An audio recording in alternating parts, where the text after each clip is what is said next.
All right, so we get praise and honor to the Most High Yah in the name of Yahushua HaMashiach this day. Pick it up in John chapter 5, verse 39. Search the scriptures, for in them you think you have eternal life, and there they will testify of me. You will not come to me that you might have life. I receive not honor from men, but I know you. Love Allah and you. I come in my Abba's name, and you receive me not. Another shall come in his own name, him you will receive. How can you believe but receive honor one of another, and seek not the honor that comes from Elohim only? And I think that I will accuse you. There's one that accused you, Moses, of whom you trust. But had you believed Moses, you would have believed me, who wrote me. If you believe not his writings, how should you believe my words? Ephesians chapter 3, verse 14. Praise be to Yahuwah. Day of rest is here again. And thanks to Elohim in the name of Mashiach for another opportunity for his word.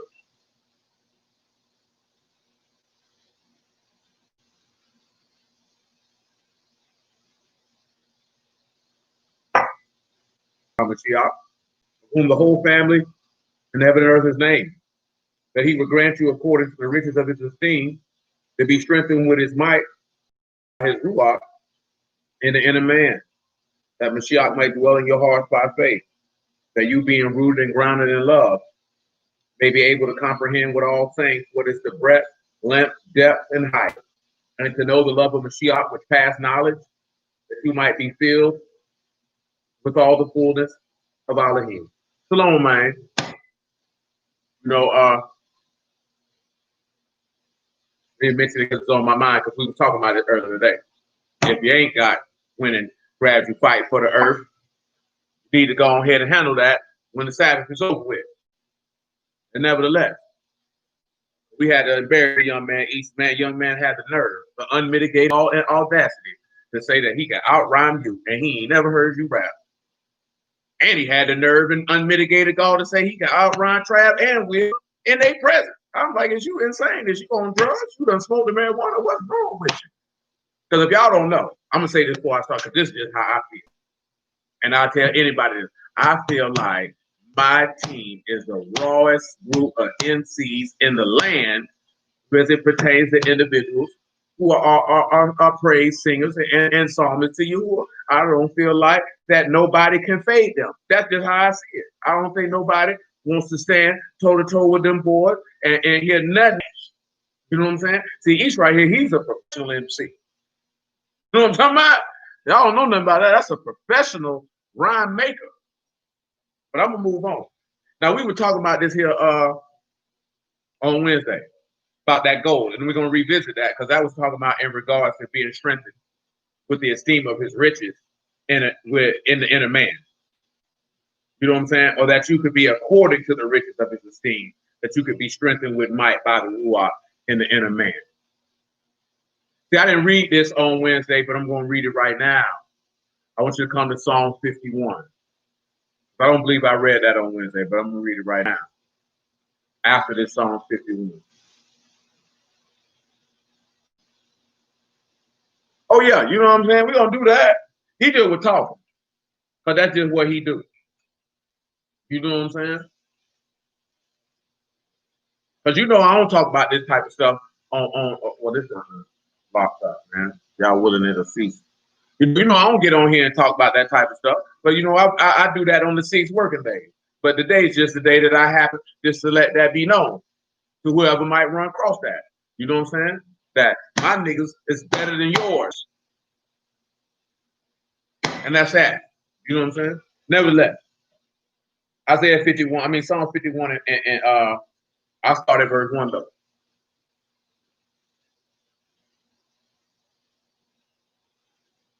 So have mercy upon me, O Elohim, according to your loving kindness, according unto the multitude of your tender mercies.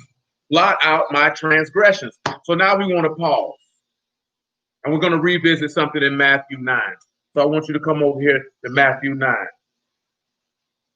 Because all this is still dealing with the height, the length, the depth. See, pause. Before we come over here to Matthew 9, come back over here to John 17. Let me do that. Matter of fact, I'm going to do it even differently. Get you John 14, 16, and 17. We just going to let the Lord talk. Just let the Lord talk to you.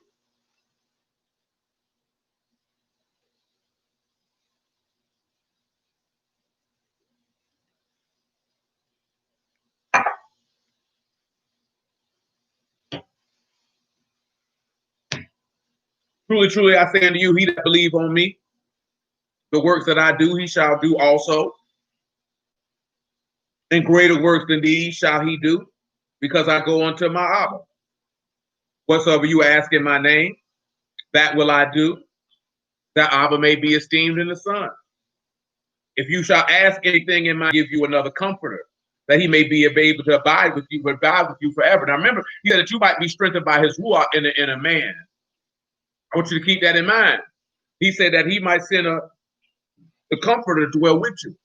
Y'all know dwelling is dealing with Zebulon. Come around here and look at it real fast. Come over here to Genesis 49 real fast.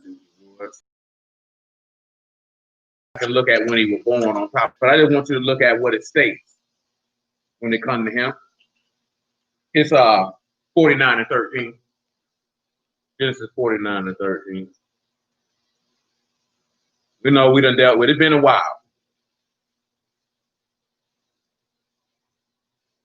My mind be on a lot of stuff. That's never a bad day to revisit. It says, Zebulon shall dwell at the haven of the sea, and he shall be for a haven of ships, and his border shall be unto Zidon.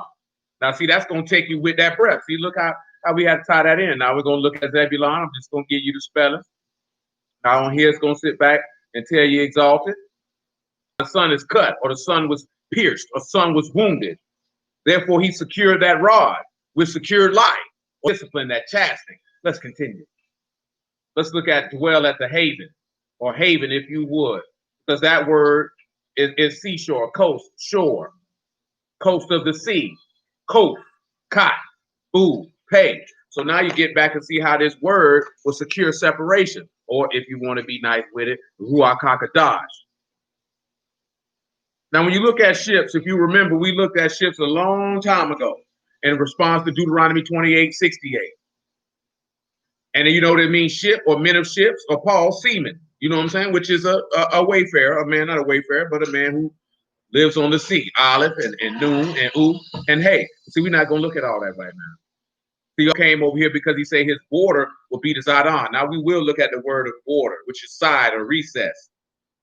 Yod, Zraj, Kot.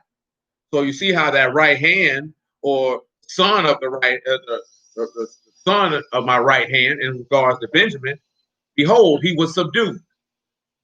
You understand? Now, why is that important? I think we talked about breath a little bit. Let me go ahead and get to Genesis chapter 30 before we come over here to Genesis 13, because we're going to look at breath tonight. We rolled the dice and we came up with breath. Because we done dealt with depth, did a little bit of height. I think we need to go back over height just a tad. Just a tad. Genesis chapter 13.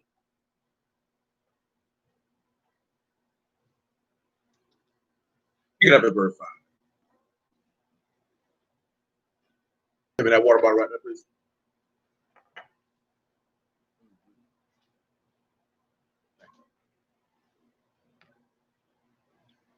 Got a little technical difficulties going on a little bit. Bear with it. Genesis 13 and 5. We still got John 16 and 17. And we got to swing back around to John 14. And Isaiah 57 and Psalm 51. And Lot also, which went with Abram, had flocks. Lot also, which with Abram, had flocks and herds and tents. The land was not able to bear them, that they might dwell together, for their substance was great, so they could not dwell together. There was strife between the herdmen of Abram's cattle and the herdmen of Lot cattle, and the Canaanite and the Pezerite dwelt in brethren. See, that kind of take you back to where you see that there in regards to Yasharal and Yehuda, about the strife and contention that they had between each other. But we can't deal with that right now.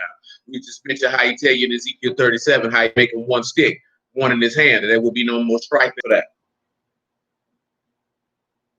Listen what he says. Is not the whole land before you? Separate yourself, I pray you, from me. If you will take the left hand, then I will go to the right. If you depart to the right hand, then I will go to the left.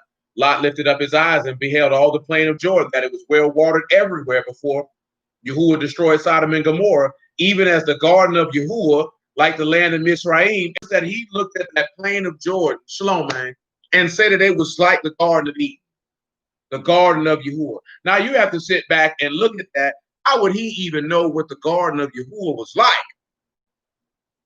because clearly he had been taught that it had to be passed down. See, you know, you have a lot of people, they say these people didn't know this, these people didn't know that, but I'm going to read it to you again. Of you who are like unto the land of Israel as you come unto Zoar. Then Lot shows him all the plain of Jordan. Lot journeyed east, and they separated themselves one from the other. Abram dwelt in the land of Canaan. Lot dwelt in the cities of the plain and pitched his tent toward Sodom. But the men of Sodom were wicked and sinners before Yahuwah. Word. And look from the place where you are northward, southward, eastward, and westward. Notice that he told them, look north, south, east, and west. We kind of already talked about that when we had went through Ezekiel 48. Listen what he tell it. He say, for the land which you see, one of the purposes of separation, that who the promise belongs to. Now, of course, you know, Lot ended up coming back through after Sodom and Gomorrah got destroyed. Give to whom he promised what he had been promised. See, we don't sit back and you look at that, you're not considering that why he's seen the plain of Jordan, well watered. Why did he have it in his mind that this is where he wanted to go? Now, hold on, let me get a son and cover forth as Zoar is concerned. Because it was already set. It was already linked that Abram was going to get Canaan. You have to remember, Yahuwah already principle. It's already set. He's giving this to him.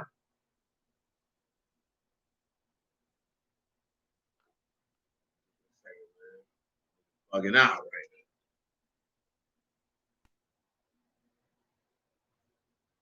Listen what he tells him. I will make your seed as the dust of the earth. So if any man can number the dust of the earth, inside your seed also be numbered. Arise, walk you in the land, in the length of it, and in the breadth of it, for I will give it unto you. Then Abram removed his tent and came and dwelt in the plain of Mamre, which is in Hebron, and built there an altar unto Yahuwah. Now, y'all know I ask y'all this every time we read it, because I just want you to keep that in your mind. Because I'm going to mention something I was talking to people with this on top of that. Who are the other two people who walk the land? You got Abram walked the land. Who else walked the land? I know it's redundant, but I do that for a reason. If you don't look at that breath, you will understand when you look at that breath, it's dealing with us being separated unto this land, separated unto this promise, separated unto a kingdom. Just like what we were talking about the other night. And yes, sir. We got one more though. We got one more. Just like what we were talking about the other night with Ezekiel, Luke 17. When Yahushua say the kingdom is in you. That word of faith for that promise is in you. You don't have to go looking for it. It's in that word. But as you're going to go after that word, and as you're going to go get it. He told him to walk the length of it in the breadth. And you'll take that. I've promised this to you. I want you to come over here to Genesis chapter 30. Now remember, he said he's a safe haven. Zebulun is a safe haven for ships. Right? Verse 19. Who know the other one? That's the easy one too. The other one is the easy one too.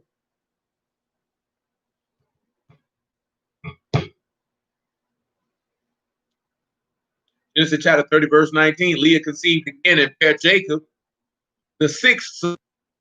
Leah said, Elohim have endued me with a good dowry.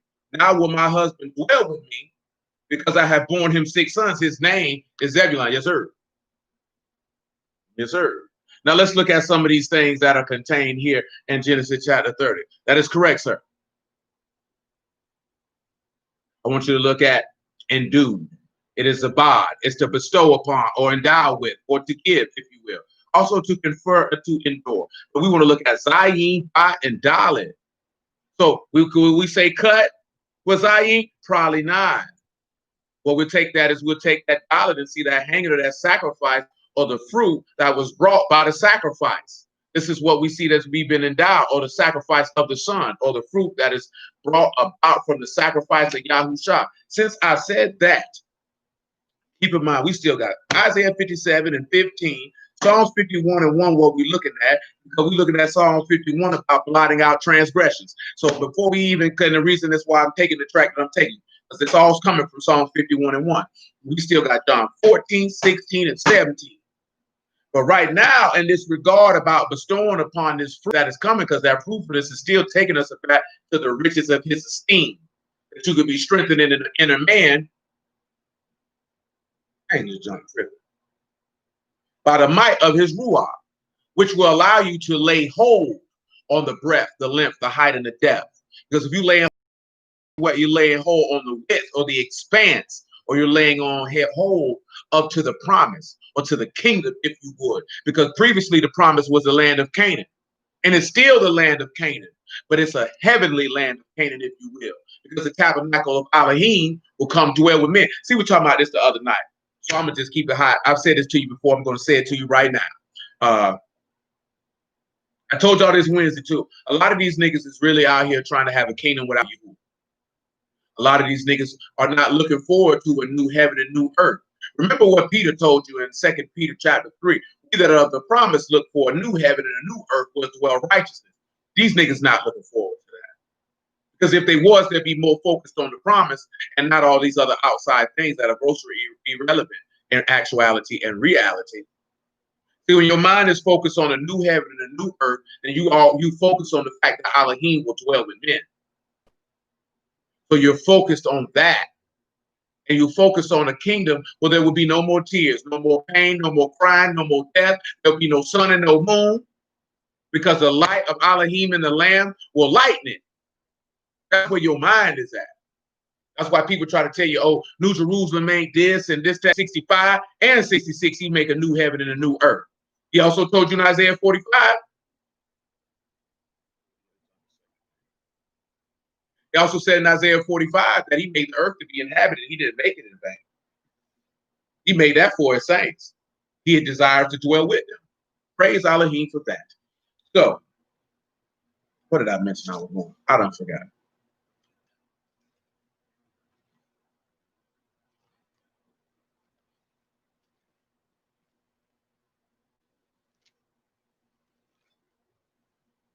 "12 and 23, we get straight to the point.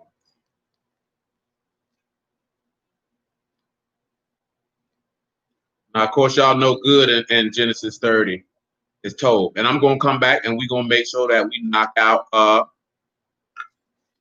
what you call it? Genesis 49. I am not going to leave that undone. John chapter 12, verse 23. Yahushua answered them, saying, the hour was come that the Son of Man should be esteemed. Truly, truly, I say unto you, except a corn of wheat fall into the ground and die, it abide alone, but if it die, it bring forth much fruit. He that love his life shall lose it, and he that hate his life in this world shall keep it unto life eternal. Why did I read? Because we know in Matthew 13, in the parable of the sower, he makes a comment about the seed falling on the good ground. We know the seed is the word. So when the word fall in the heart and die, it's going to bring forth much fruit. See, when that word fall in your heart, you're going to die to your flesh. You're going to die to sin. You're going to die to the world. When you die to these things, it's going to bring forth the fruit. Because I'm going to tell you that word for dowry or endowment or gift is zaved. And again, what do you have? Zayin, Bat, and Dalet. The same thing again. That's what you have, what you've seen with endued or endowed, excuse me. Same word, spelled exactly, the only difference, an A and an E. Same word, though. Two different definitions, but the same concept. That the sacrifice of Yahusha is fruitful. What is the fruit? Because if the seed is fell into the ground and died, then what does it have to produce? See, everybody talk about fruits of the Ruach, but in order for those fruits of the Ruach to manifest, that you could be strengthened with them in the inner man, to understand the riches of his esteem. We already talked about on Wednesday that that man made us rich through his poverty, that through his poverty he might be made rich. Well, we've seen that his poverty was brought about by the willingness of himself to sacrifice himself. And if you're not willing to sacrifice yourself, i.e., if that seed, which is the word Elohim, according to Luke chapter 8, verse 11, fall into that good ground, which is supposed to be your heart. If that word don't fall in that ground and cause death, then how you bring forth fruit? You're alive from hell. And when I say hell, the grave, because death is a liar, because death is contrary to the words of the living Elohim, because his words are life. Because see, Paul told you that sin, it blinded him. You understand? It deceived him. That's why the writer of the Epistle of Hebrews tell you to, you know what I'm saying? Let's go and get it, because I'm finna say it wrong. I don't want to say it wrong, because I don't want you to lose the calm and true effect that this word got in regards to that statement in Hebrews chapter 3. I want you to come over here to Hebrews chapter 3. I want you to come over here to Hebrews chapter 3. I want you to look at verse 12. Matter of fact, you can pick it up at verse 7. Hebrews chapter 3, verse 7. It's all good. We ain't but 20 minutes in. You who are willing before the 50-minute mark, everything that we done called out and looked at, we're going to grab it, clean it up, tighten it up, serve it up, and keep on rolling. He said, wherefore, as the Ruach HaKodesh say, today if you will hear his voice, harden not your hearts as in the provocation in the day of temptation in the wilderness, when your fathers tempted me and proved me and saw my word 40 years. See, look what he told. He said, wherefore, that Ruach told you today, if you will hear, if you will believe, stop me. See, this is the thing, right? Let me get that word for hard out of the book of Exodus and not this Greek. Let me do that. Let me do that for you first. Because see that hard stone? See that stuff, that's why that word, it can't do nothing for you. That's why he said it didn't profit those that heard it, not being mixed in them with the faith that heard it. That's what he said what happened to them when they was out there chilling in the wilderness. So you got kazak right there. That's to be hardened, strengthened, to be strong. See, you sit back and look at it, your heart just hard. And it's hard for no reason. You know what I'm saying? Just for no reason. You're stubborn and stiff-necked for no reason. Let's continue. He said, wherefore I was grieved with that generation to say they do always err in their heart. They have not known my ways. See, that's the thing. Are you a part of the generation similar? Do you err in your heart? Do you make errors in your mind and don't know the way of Yahuwah? You don't know the Dirach. You don't know the way of righteousness. How do you not know it? Let's continue. He says, so I swear in my wrath they shall not enter into my rest. Take heed, brethren, lest there be in any of you an evil heart of unbelief and departing from the living Elohim. When he told you to take heed or listen, he was telling you, pay attention what happened to them in the wilderness. Pay attention. Because if there's an evil heart of unbelief, see, look at the next thing he said, but exhort one another daily. Now, the word exhort is to warn. It's to warn. See, man, see, let me tell you something, man. See, a lot of people don't like this word because there's a level of accountability attached to it. See, what you end up wanting is you want people to pat you on your head and tell you it's okay that you can be as wicked as you want to be and have the nerve and audacity to talk about a Christian. Now, when this is addressed to speak to admonish, to exhort, to encourage, to strengthen by consolation or to comfort, to instruct or to teach. So you sit back and you look at, right? He said, you better teach, you better admonish, you better warn them, you better tell them. You get caught up with no evil heart or unbelief. You better do this daily. See, this is the type of stuff that people don't sit back and want to do. He said, exhort one another daily while it is called today, lest any of you be hardened through the deceitfulness. I'm talking about deceive you like nobody business. See, Paul came back around right here in Hebrews chapter 7. You ain't got to go around there, right? He said, 10, take sin, take an occasion by the instruction, deceive me, and by it and slew me. Because that's what's going to happen. That sin going to lie to you, then it's going to kill you. It's going to lie to you, then it's going to kill you. Just like what happened with Eve them in the garden. They lied to him, and then they killed him.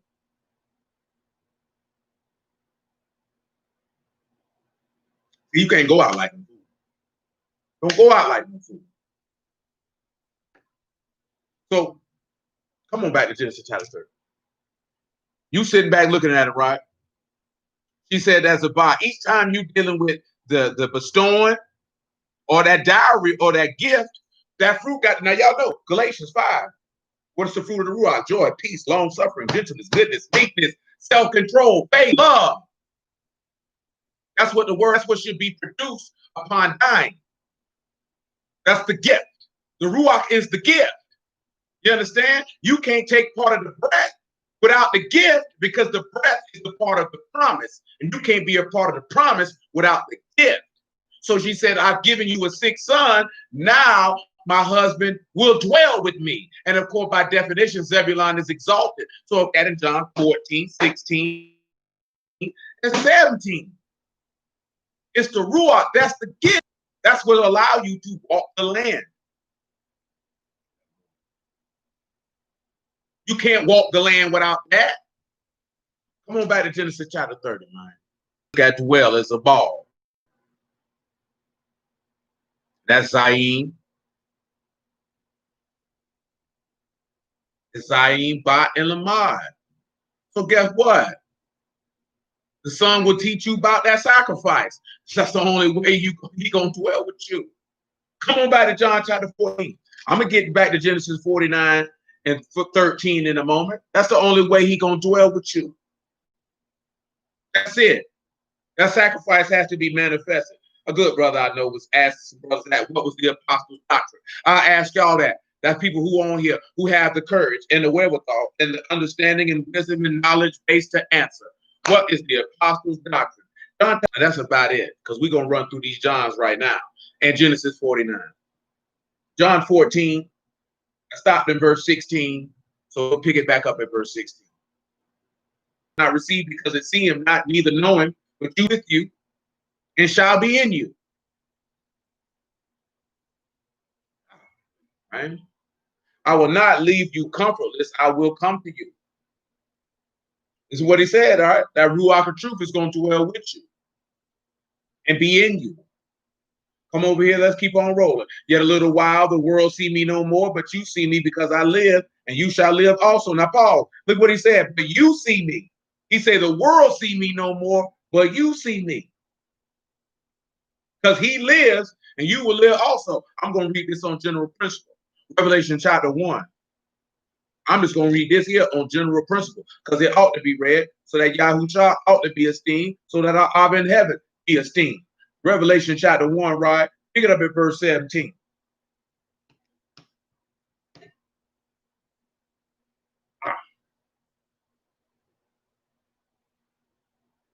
And when I saw him, I fell at his feet as dead. And he laid his right hand upon me and saying unto me, fear not, I am the first and the last. I am he that lived and was dead. And behold, I'm alive forevermore. Amen. And have the keys of hell and death. Anybody else want to answer that? Listen to what he said. I am he that am alive, that lived and was dead, and behold, I'm alive forevermore. He just told them right here in John 14, right? He said, you, because you see me, I live, and you shall live also. Now, he talking about when he gonna dip. I want you to come on around here to 1 John chapter 3. We might as well.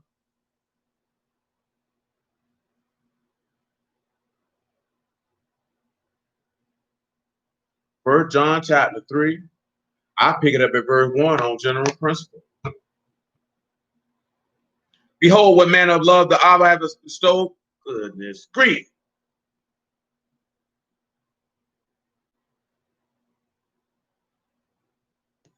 Come on, man.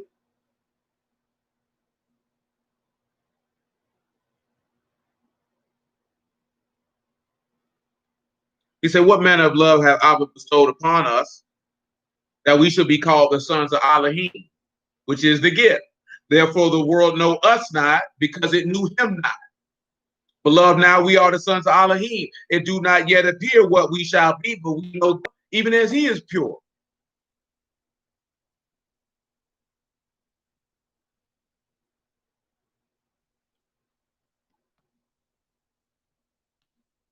Anybody else? Whosoever commits, whosoever abide in him, sin not. Whosoever sin have not seen him, neither known him. See, that take us back to what we're seeing over here and John chapter 14 and verse 19, because he said, yet a little while, and the world see me no more, but you see me, because I live, and you live also. See, the world can't see him because he already told you the verse above that. The world cannot receive the Ruach because it can't see him, it can't know it, neither know him.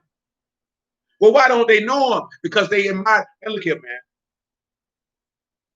Screw the sinners in the world. What's a lot of brews can't see this man and don't know this man. And they don't see this man and they don't know this man because they are continually transgressors. And they think it's cool. See, pause. We were talking about that earlier. A lot of brews do. That's why a lot of them going to hell. I believe that we don't went over this before. But if we haven't, we'll do it right now. 2 Samuel chapter 12. 2 Samuel chapter 12.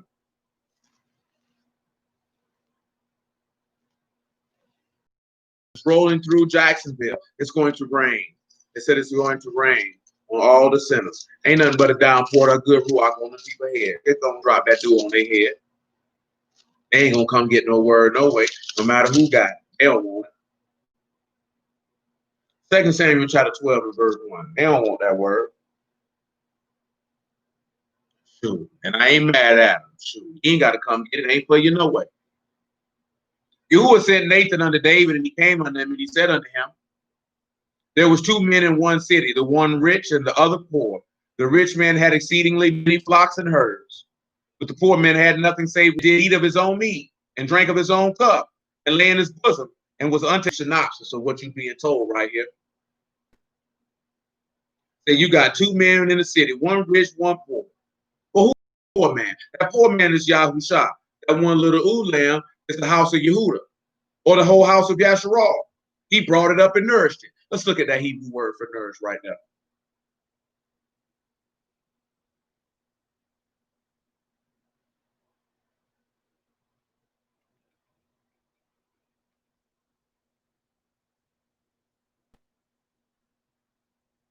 It's kaya, to have life, to remain, to sustain life, to remain alive, to restore to life or to health, to revive, to be quickened. See, now, since that's what that means, I got to jump over here to Isaiah 57 in a moment.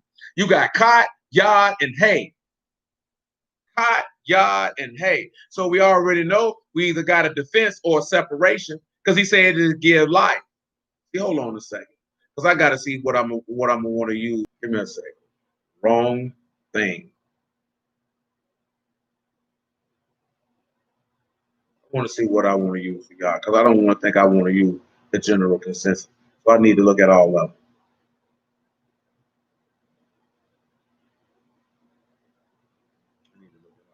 Those answers are correct, surrounding areas which I'll put up there. So, right, do I want to say work or actions? Maybe I do. Maybe I want to say the work. Maybe I want to sit back and look at, behold, the work of Yahushua, how it protects or defends, because it gives life, because it defends us from death. You understand? So when you look at that, he brought, which he had bought and nourished up. So that means I'm going to have to grab a couple things in between that. Of course, that is kana, which is to acquire, to buy, and to possess. So number one, you know, in 1 Corinthians chapter 6, he said, you've been bought with a price. Or I tell you in Peter that you've been bought with the precious blood of the Lamb. Or I tell you in the book of Isaiah, you sold yourself or not, and you were redeemed, or you were purchased, or you were acquired without money. Because it's this poor man who had nothing save that one little lamb. That's all, and to impoverish himself. We've already discussed about how Mashiach made us rich through his poverty. That's all he had was this one little lamb. He nourished it. It grew up together with him and with his children. Just say Ben or sons. And it did eat of his own meat. So pause. Meat is pa, fragment, bit, morsel of bread, piece. It's simply the pay or the words of the covenant.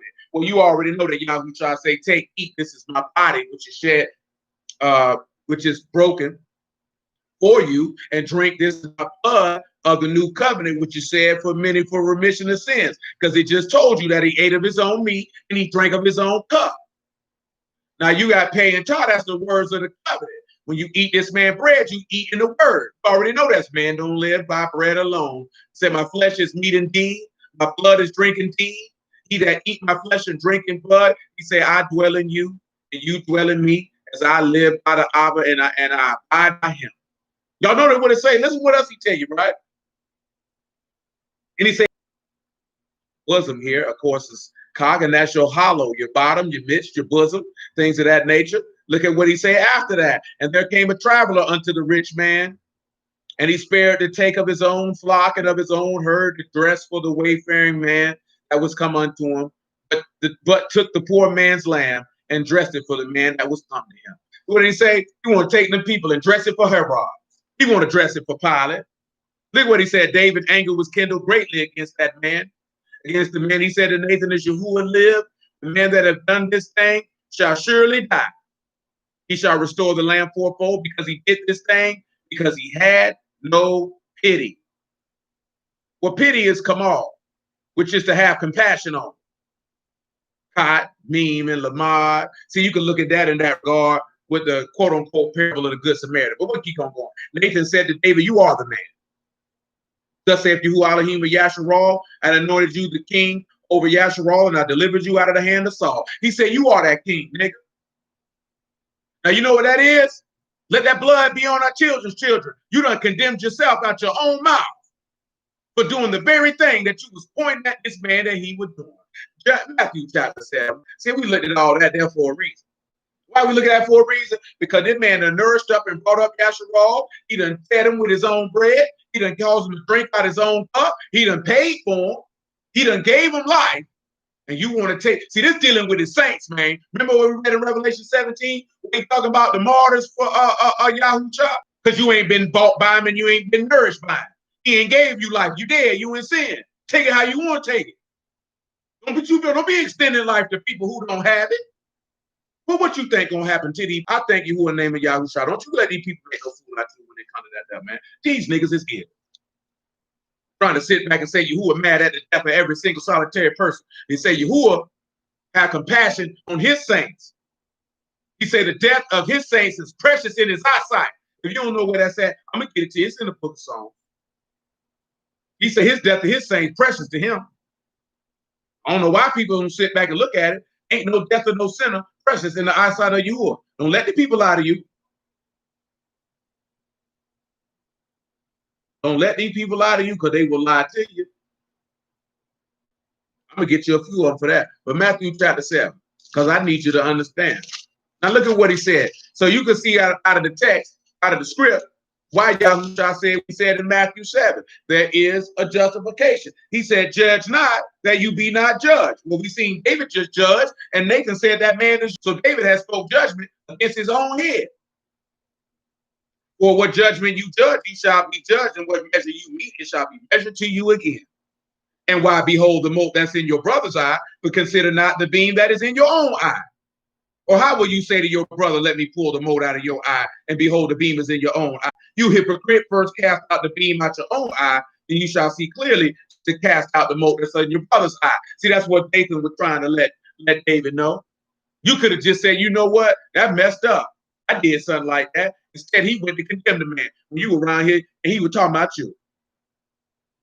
He was talking about you. Psalms 97, and after that, Psalms 116. Matter of fact, we don't have time for Psalms 97. Come on to Psalms 116 off the top.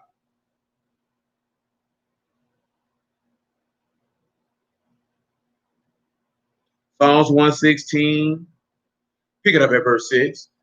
See, Psalms 116 remind me of people talking about, y'all take care of babies and fools. I don't know where they get that from, because Yahuwah don't fool with no fools. And he ain't never say he take care of no babies. You made that up. You made that up. I say you, I'm talking about mankind. That man ain't never said that.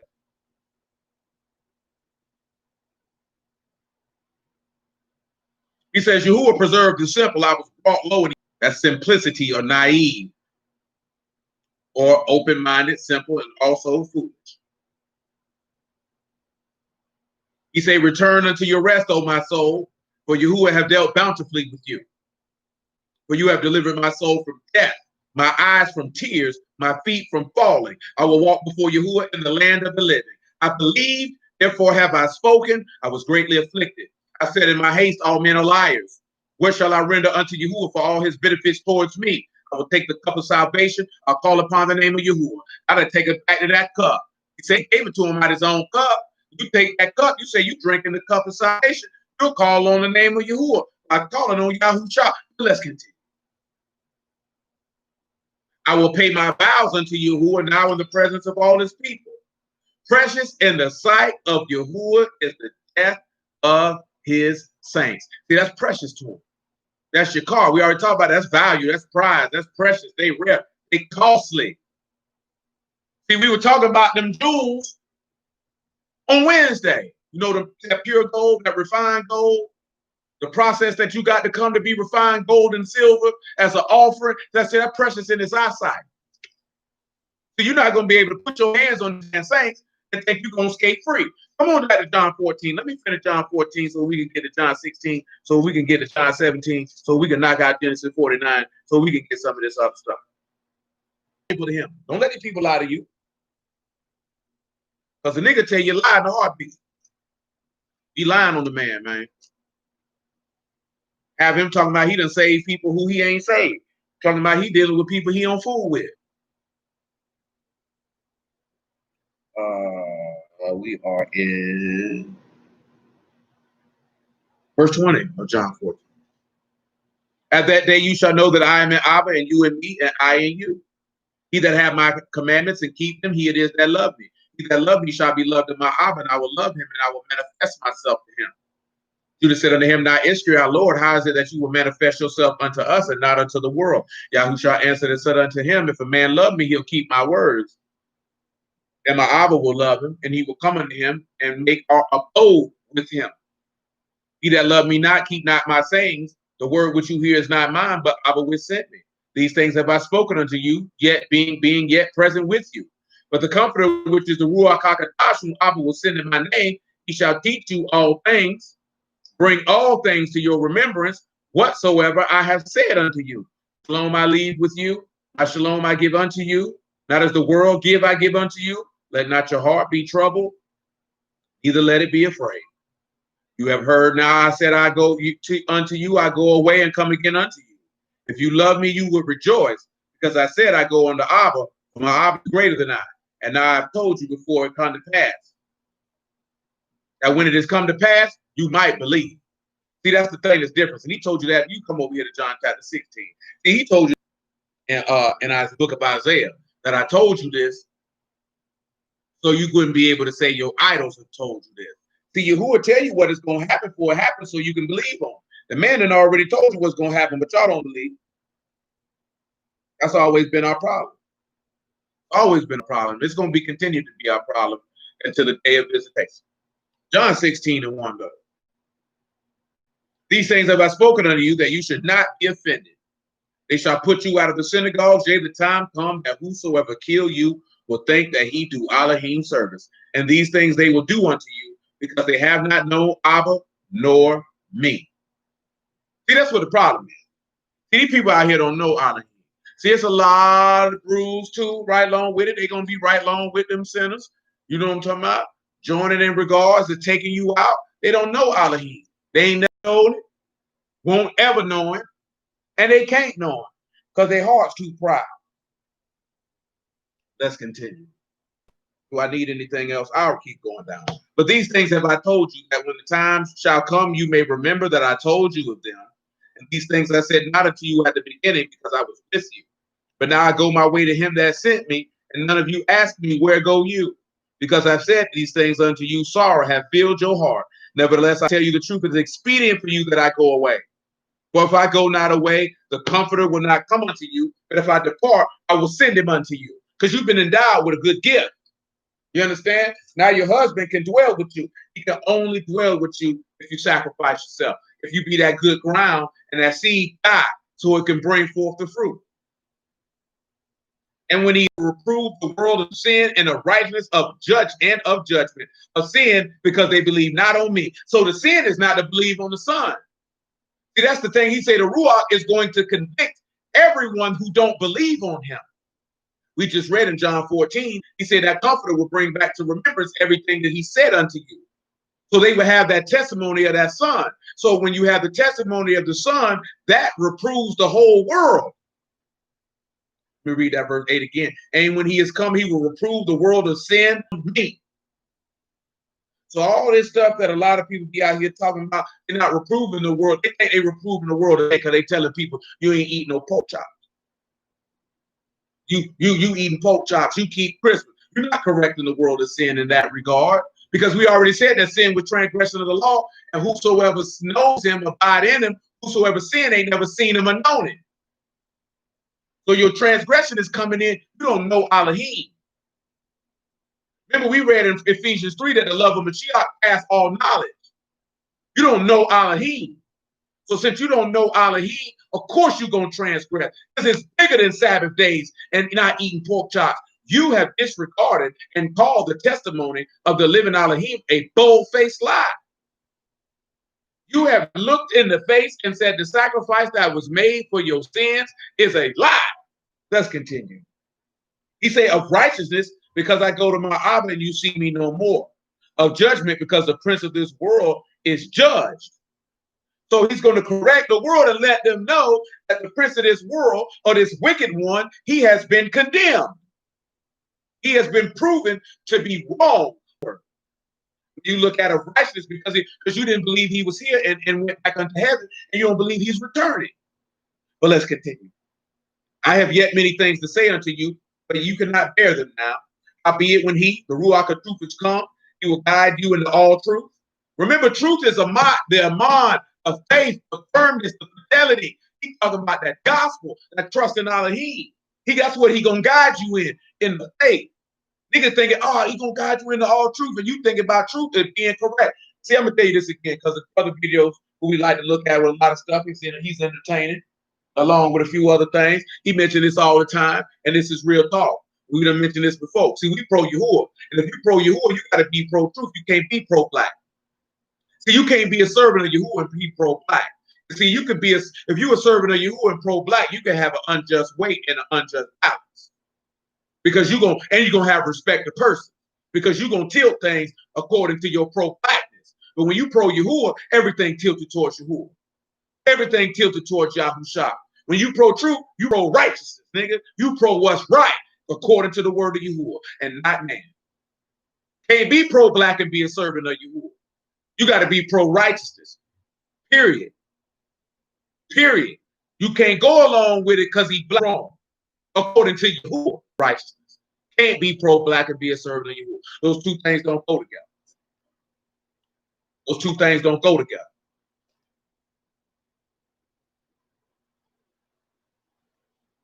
Because you're going to have unjust judgment. Remember what he told King Hezekiah, or King Jehoshaphat, excuse me, in 2 Chronicles 19? Same thing that Moses told them people in the book of Deuteronomy, that if you're going to judge, you judge for Yahuwah and not man. Because Yahuwah don't take gifts or rewards, nor is there respect of persons. Play with it. That's why I say these niggas don't believe in Yahuwah. These niggas don't trust in Yahuwah. These niggas they ain't on none of that. Because they don't embody those things, man. These niggas go with waves, man. These niggas on a wave now because Ice Cube been tweeting this and tweeting that. Gonna get duped again. That nigga a sinner. I'm not moved by a nigga making no post talking about the Israelites. I'm not moved by that. How you moved by that? How is you moved by that? You should have been moved if he came on there talking about, look here, man, y'all need to repent. And you need to return to the living Elohim and believe the gospel of Yahushua. And I would have been moved. I ain't moved by they talking about the Hebrew Israelites black. You cornball niggas. Is that all it takes? Or the beast gonna have you niggas with it on your back with your legs in the air talking about get me, baby. I'm ready. That's what's gonna happen. Cause you niggas stupid. You know what I'm talking about? That you can be moved by niggas sharing a meme. This nigga's an actor. He's a paid liar. Do you not know that the word hypocrite was the word used for actors in time past? You niggas get duped by paid liars? I'm not moved by a paid liar. Come on, man. You can't be that simple. You watch a nigga play 15 different roles, 15 different characters. This nigga whole musical career was a lie. This nigga was a grad student at Arizona State University. Ain't never pulled no pistol, ain't gonna kill nothing, ain't gonna let nothing be killed. This nigga ain't no gangster. You think I'm gonna believe a nigga whose whole musical career is a lie? Man, that nigga had backpacks on talking about I gotta get the professor such and such class. Nigga get a Jerry curl, put a Raiders hat on, you swear he the hardest nigga walking. Man, you can't be that stupid. And he goes straight from that in the movies. Boy, they roll a nigga out there for you stupid niggas. You niggas fall straight forward every single solitary time. Every single solitary time. He put out something that's quote unquote anti-Semitic. They had him talk on people they had come at him like they gonna come at him and get him. You look at they persecuted him like he dropping that truth. That brother, whoa, you niggas dumb. You know what I'm talking about? You don't know Elohim. Ain't no way in the world you know Elohim and fell for that.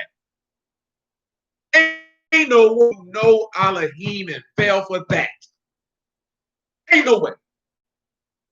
Ain't no way.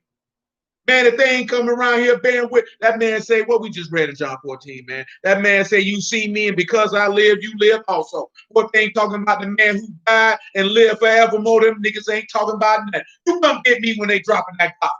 Don't come get me by the nigga talking about we Israelites. Nigga, I'm not impressed, nigga. He could be telling you Israelites and sucking a man penis right when he walk away from you. You know what I'm talking about? Got babies all on his chin. But he said he is Israelite, so he gotta be in the truth. That brother, he woke. You nigga dumb. You know what I'm saying? That junk is disgusting. It's despicable. You know what I'm saying? It's just horrible. You know what I'm saying? It's just horrible. Boy, the beast ain't even gonna have to put too much work to get you niggas, man. I promise. He ain't gonna have to do too much. He work a miracle to do. You niggas see that fire come down there? You know this here, boy. That got to be God, boy. I'm down with that. But the script said, I don't care what that script say. Boy, you see what he did? Boy, that boy in the truth. Boy, he got to be God. Boy. He wasn't God. He wouldn't get through that. Clowns, yo. Clowns. Let me move on, man. And I don't care who don't like it. Take it up where you move. As far as I'm concerned. Verse 13. Howbeit, when he, the Ruach of truth, is come, he will guide you into all truth, for he shall not speak of himself, but whatsoever he shall hear, that he shall speak, and he will show you things to come. That means he's going to tell you what's going to happen before it happens, so you know that that's Elohim, that you might believe. He shall esteem me, or he shall receive of mine, and shall show it unto you. All things that Abba have are mine. Therefore said I, that he shall take of mine, and show it unto you. The man said, everybody said that thing going to esteem of him. That thing, he said, that Ruach going to esteem Yahusha. So if you got a good gift, you're going to have to sacrifice. But these boys ain't sacrificing nothing, man. Let me tell you something, man. I don't care nothing about no celebrity, no entertainer, because they say Moses was called Pharaoh's son and forsook all that, but rather suffered affliction with the children of Elohim to enjoy the pleasures of sin for a season. What these niggas love sin, man. And they love the pleasures they get from it. They don't get no pleasures from the riches of the esteem of Elohim because they ain't tangible. You can't false the riches of Elohim. It ain't no Bentley. It ain't no Rolls Royce. It ain't no gold watch. It ain't no Petit Philippe. It ain't no Frank Mueller. It ain't no Rolex nigga. It ain't no Gucci, no Louis Vuitton. You cannot encapsulate it. Wisdom is the principal thing. Therefore, get wisdom and get understanding. And wisdom is far above rubies and nothing that can be desired to be compared to it. And Yahusha has been made unto us wisdom. You can't compare this crap on this earth to this man. How dare you? Same way that Peter told that dude, you thought the Ruach HaKodesh could be bought with money. May you and your money perish, nigga. Care nothing about all that. These dudes don't care nothing about no Ruach. These boys care about popularity contests. They care about how many people they can talk about, quote unquote, bring it to the truth, and they know they're in Israelite. All these niggas going to hell. Nigga, you're unfruitful servants. You're dumb dogs that can't talk. You don't know no word, ain't supposed to talk no word. Sit your monkey behind down somewhere and let the men of Elohim instruct you so your soul can be saved. But you nigga too stupid to do that. That's why he said that in Jeremiah. Beside his children, you're foolish. You have not known Elohim. So what's wrong with it, man? The junk is despicable. And this thing getting tighter and tighter by the day. You getting closer and closer to the finish line, and we get dumber and dumber. That's the sad part. How we get dumb.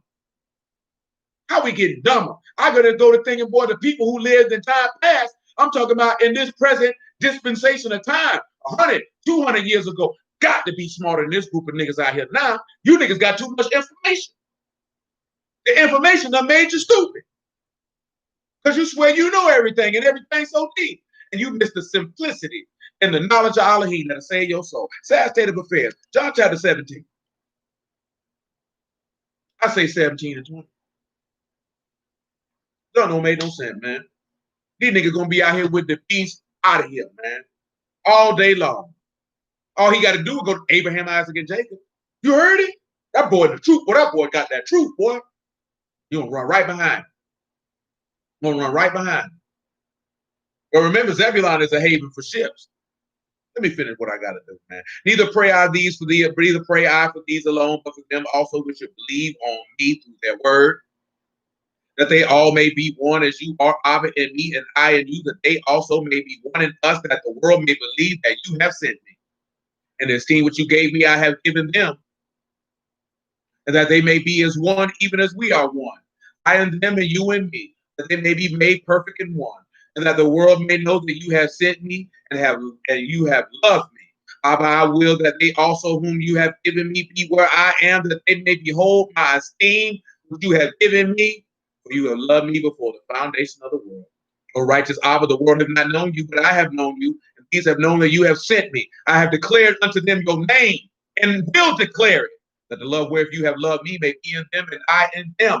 Now look at this here, right? He said that you may be where I am, and that you may behold his esteem. Come on to John 14 on the strength, 14 and 1.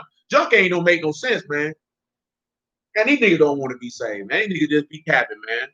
Most of all these niggas just want to walk around with stuff with Yahuwah and Yahusha name on it, on all their garments, hats, headbands, chains, and all that, and don't trust not nary tap of them men's name.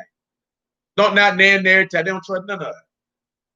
That's why they be moved so easily. And the laundry list of celebrities that these niggas been duped by, that's how I know the beast gonna get you niggas. All the nigga gotta do is say the Israelites is black, you niggas deceived. Stupid bastards. You know what I'm talking about? John don't make no sense. Because you is a bastard. You're a bastard because you ain't took chastisement. Because if you would have took the chastisement in the rebuke, which is the instruction, and blessed is him who is instructed out of your instructions, you know what I'm saying? Out of your Torah, meaning he loved, he chastened and rebuked, despise not the chastening of Yahuwah. For Yahuwah, for whom Yahuwah chastened, he loved, as a fast father chastened his own son, whom he delight, and you would already know you wouldn't even be moved. You think that who tried to be moved by this ignorant duck, these niggas moved by? Because if you got a spirit, you definitely wouldn't be moved. Do you really think the Lord would be? Do you think the apostles would be moved with the stuff? Or you seen Chingy woke, bruh? Or Nick Cannon know the truth? Like, you niggas is cornballs. You niggas is corn. You what you know you niggas really is? You niggas fanboys, swag riders. You still worship and love these celebrities, and you want them to be saved so bad. I know these niggas worship man, nigga. These niggas riding the goat, literally and figuratively. You think Yahuwah want a nigga who ride the goat? You think because a nigga know he an Israelite, that means, son, Yahuwah already know these niggas' hearts, man. He already know these niggas' hearts, man. You the dumb niggas don't know their heart. What type of nigga serve Yahuwah and stay in the bastion of wickedness? I mentioned that Hebrews. Come on around here and get it, man. Hebrews 11, man. What type of nigga want to dwell in the bastion of wickedness? Ask yourself that question. What type of man, what type of godly man, righteous man will want to dwell in a bastion of wickedness? Hollywood is literally talking about witchcraft. That's what it literally means. And you think a nigga gonna sit down there and be a godly man? Well, the book say that Lot was vexed with the filthy conduct of them people in Sodom and Gomorrah. How you gonna be a godly man? I gotta use my platform to wake up my people. Oh, nigga, you sound like a fool. Then if Yahuwah wants your voice to be heard, who can stop it? You don't need no NBC, nigga, no radio. You need no movie theater to get this man word out. You niggas that simple? Come on, man. Nigga be coming up with the dumbest junk in the world. He got the platform to reach more people. Man, Yahuwah word gonna reach who it need to reach. He don't need them people. Stop. Niggas is idiots, man. Niggas around here, niggas fondling niggas genitals. Niggas around here molesting, cheering, sacrificing people, and they know they doing this stuff to these false deities. And you think a righteous man gonna sit around there because he got to get the truth out? You's a fool. You's a fool if you believe that. Better stop around here, man, worshiping these cornball niggas. Hebrews 11 and 24, man. Make it 23. Niggas ain't nobody. You got to be a damn fool to sit back and think a godly man gonna dwell in the tents of wickedness. How's a man who got the ruach and know the word gonna dwell around that?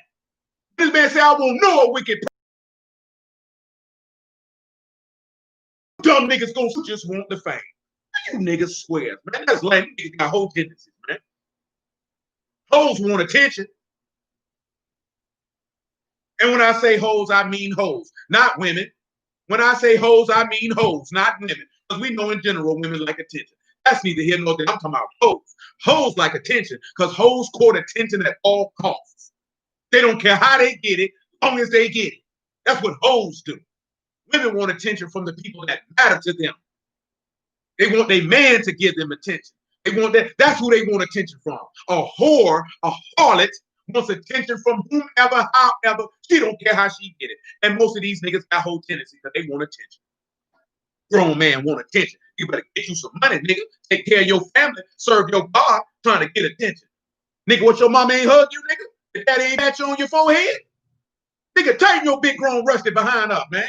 Hebrews 11:23. He said, by faith, Moses, when he was born, was hid 3 months of his parents because they saw he was a prophet. They were not afraid of the king's commandment. I know that's right. By faith, Moses, when he come to years, refused to be called the son of Pharaoh's daughter, choosing rather to suffer affliction with the people of Elohim than to enjoy the pleasures of sin for a season, esteeming the reproach of Mashiach greater riches than the treasures in Mizraim, for he had respect unto the recompense of reward. See, let me read that to you again, because that's just beautiful word. I always enjoy it. He said when he was come to years, he refused to be called the son of Pharaoh's daughter, choosing rather to suffer affliction with the people of Elohim than to enjoy the pleasures of sin for a season, esteeming the reproach of Mashiach greater riches than the treasures in Egypt, for he had respect unto the recompense of the reward. By faith he forsook Egypt, not fearing the wrath of the king, for he endured as seeing him who is invisible. Because he said, whoever believes has seen him. Whosoever seen ain't never seen him or known him. See, that's faith right there. See, they ain't got that. See, these boys not going to forsake the treasures of America to come suffer with you. They're not going to do it. You think Ice Cube don't you know if he stand on that gospel of Yahushua, he forsake everything, them white folks going to strip him down to the bone? They gonna strip him down to the bone. You think he gonna get that up for you, nigga? You's a fool if I ever seen one. You think he gonna get that up? Don't you realize, boy, when the book tell you everybody that lived godly in Yahushua HaMashiach will suffer persecution. Do you really think that if these dudes were standing on the word, that these people not gonna fool with them? You think a Twitter rebuke is fooling with them? Come on, man. All these children we got around here smarter than you, if you believe that. And we got a lot of children around here. Ain't none of them over the age of 7. And I know they got more sense than to believe that. You grown. You supposed to be the one teaching them. And you believe that. That's sad if I ever see it. John chapter 14, though. I'm finishing John 14, and I'm finishing John 17. Let's knock out Genesis 49 and let's continue, because we still got Psalm 51 and Isaiah 57. And I just say praise Yahuwah in the name of Yahushua for the word, for knowledge, wisdom, and understanding, for righteousness and kadoshness and everlasting salvation. So let's look at how he that dwells will dwell at the haven. And we talked about that before, and that's the seashore or the coast or the shore. Now remember, he told you that the children of Yasharal shall be the sand of the sea. Well, you know, the sand of the sea, that's on the shore. You understand? You got Ka, U, and Pei. So you can sit back and see how we'll probably say defend, and how this word will secure defense, or this word will secure protection, because he's a haven of the sea, and he shall be a haven of ships, and his border will be the Zidon. So he's a haven of the sea, or a dwelling place of those who dwell by the sea, and he's a haven or a dwelling place for ships, or for the men of the seas, or the men of the Ruach, if you would. And we'll go ahead and get those characters for that for you. For Onye, Aleph, Noon, Yod, and Hay. And I think we had already, no, we didn't do that. So when you look at this here, you can see that behold, the head, or behold, Yahusha's works of life. Because those who would be that haven, him being that haven or that dwelling place or that protection for those ships, are those who are of him, who are light, which we just seen in John 14, 16, and 17. And why is that important? Because we've already discussed that in Ezekiel chapter 37 and 38, how he would be a defense as we dwell in a place with unwalled villages, because that's a haven. Because he that dwells and he that is exalted for dwelling is going to do that for us. But we have to remember, we have to be those humble ones, those contrite ones, those precious sons who've been made into pure gold or refined, in order to be able to take care of, be a part of the breadth, which is the width or the expanse, or to walk into the land of promise. And we'll go back and look at those two men in the land of promise. We already know Abraham is exalted father. We'll go back and check Yahushua son of Nun and Yahushua in regards to walking that land. Because walking that land is pertaining to the promise, which is pertaining to faith. You need to latch hold and grab onto that. Remember, he said that you may comprehend, which means to latch hold, to seize, to acquire. Breath again is rokab, rosh, cotton, ba. You separated by the Son of the Highest. Well, you're separated by the promise. Well, why are you separated by the promise? Because you've been made pure gold. You're a precious son of Zion. Why are you pure gold? Because of the gospel of Yahushua, or that word of the word of the gospel, because of that pause. See, it was a different word, if you remember that, for fine gold in Lamentation chapter 4 and verse 1 or verse 2. Now you find gold, you've been refined. Well, what makes you refined? You go through the furnace of affliction. What is that furnace for? To get out the imperfections. Because you learned obedience by the things that you suffer. Well, why are you suffering? Because you're being chastised. Well, why are you being chastised? Because that's Musar, that's your instruction. But what's father is not going to instruct his son. I have to rebuke you. I have to chasten you. When I chasten you, you can be a partaker of the peaceable fruits of righteousness. Now you partakers of this fruit. Because you dwell, you've got that gift.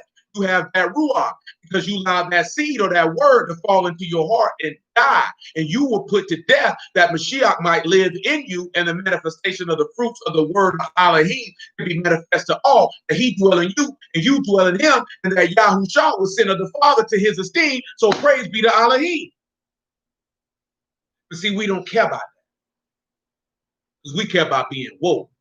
Niggas, every nigga who say they woke, sleep as the day is long, because you dead in your sins, nigga. You ain't got no ruach, you ain't woke. Mashiach said, arise out of sleep, and I'll give you light. And in him was the light, and the light is the life of men. You ain't got no ruach, you couldn't sleep, cuz. Niggas always tell a nigga to stay woke. Around here falling behind some timid niggas. Hey, God suck penis. Why you using quotes from a nigga God who sucks penis? These niggas have gods who are trannies. They God is a hermaphrodite.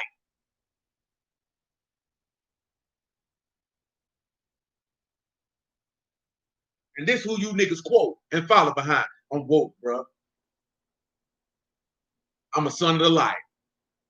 And we don't sleep like those in the night, because we the children of the day. Around here quote no sayings from no band of sinners. Man, stop trying to be trendy and be cool and be down. Follow the lamb. Stop following the wicked. You know what I'm saying? Like, come on, man. Yahushua ain't walk around. Stay woke, brother. Ain't nothing but a cornball nigga want to wear dashikis and some sandals. Talking about you down for the cause. Talking about you got some kente cloth on. Niggas mad talking about they got the kente cloth, or the people who sold us into slavery. I don't care what they got on. That's sin of theatrics. Why you caught up and concerned with sin of theatrics? This stuff ain't nothing but a modern day Truman Show. You ain't doing nothing but watch the movie, be entertained. Wait on your God and be entertained. Nigga, they clowns, and clowns put on shows. So laugh and go about your business. Don't take them people seriously. How you take anybody seriously that come on TV?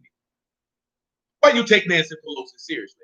How could you take Donald Trump seriously? He's hilarious, don't get me wrong. Why you take him seriously? Why you take Joe Biden seriously? Why you take Charlemagne seriously? Why you take Ice Cube seriously? Why you take Jay-Z seriously? These people all worship the same person. Use the mediums of entertainment they create for what they are. They entertainment. That's all they are. Them people ain't nobody. They ain't nobody. They just know that for black people, they the people you look up to and idolize. So they know you're listening. That's why they try Patrick Mahomes out of you. I'm for social justice. That's why they try them out there to you. You know you're sick because you want your son to play in the NFL. So you want your son to model himself after a nigga who probably playing with another man's butthole. Who probably done sat and watched kids get molested in the name of pain. You know what I'm saying? Because this is what they deal with in the circles that they in. They probably sat back and watched somebody cast a spell. I'm not saying he done that. We're saying that the people who paid him, that's what they into, and y'all know this. We in the world, we ain't of it. So why we so wrapped up and concerned with people who of the world? The love of the Father is not in them. They love the world and the things of the world. And if we were of the world, then the world will hear us. The world hear us not because we're not of the world. The world hear them because they are the world. Stop it. It's shameful. It's disgraceful. Isaiah 57.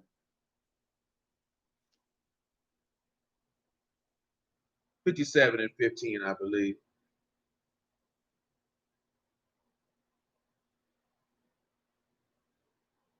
Not sad, yo.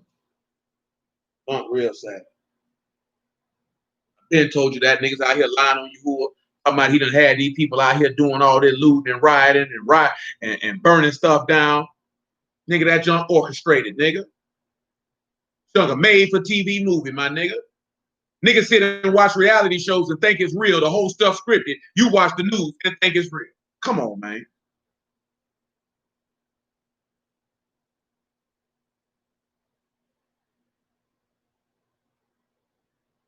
Isaiah 57, man.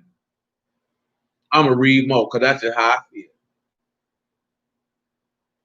Verse 4. That's just how I feel. I thank Yahuwah in the name of Yahushua for the word. Because where would we be without it? Stupid like them people out there in the world. You know what I'm saying? And when I say stupid, it's stupid because we would be out here rejecting the beautiful, sweet, and precious knowledge of Elohim. That's what would make us stupid.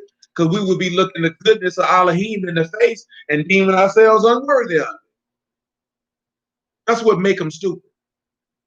You be like, you don't know what the people done heard? Let me tell you something. Well, majority of people done heard that word and turn their back on it. Don't be thinking that people just walk around here and ain't never heard no word.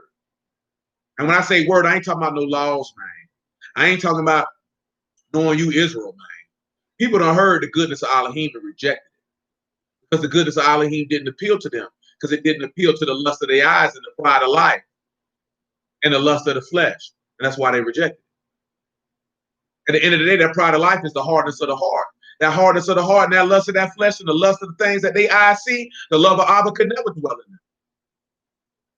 We got to ask ourselves, if we say we the service of Elohim and been immersed into the death of Yahushua HaMashiach, been raised out of that water unto the likeness of his resurrection, are we still moved by the lust of the eyes and the lust of the flesh and the pride of life? Because if we are, then the love of Abba ain't in us. It's vital. It's vital. But we talking about it. See, most of the stuff we've been looking at tonight, man, it's dealing with the man's spirit, which is a promise. Praise Yahuwah for that. Isaiah 57 and 4. Against whom do you sport yourselves? Against whom make you a wide mouth and draw out the tongue? Are you not children of transgression and the seed of falsehood? Look what he told. See, hold on, man. Number one, let's look at whom do you sport. That is a nod. To be delicate, to be dainty, to be happy about, to make merry. What you happy about? To whom do you make yourselves happy for? Against whom make you a wide mouth? Huh? That's rakab. Again, the same word, just spelled a little differently, to grow large, to be wide. Huh? You running your mouth. What did it say the beast gonna do? Blaspheme Elohim and his tabernacle and the saints? Did it tell you that when the two witnesses die, them people gonna be out there exchanging gifts? They around there making merry, running their mouth. Come on around here to Revelation 13, man. Ain't that's what they did to Mashiach? Make sport out of them, running their mouth? You be the son of Elohim. Come down on that tree. He said he can't save himself. Screw you, old nigga. What you mean? Not here for your entertainment and enjoyment. Gotta prove nothing to you. And that's what you got to understand. If you serve Yahuwah, you ain't got to prove nothing to these wicked people. Yahuwah prove it on the day of resurrection of life. That's when he'll prove it. Got to prove nothing to these wicked people. Man, screw them people. Revelation chapter 13, man, verse 5, man, if you would. Make it 4.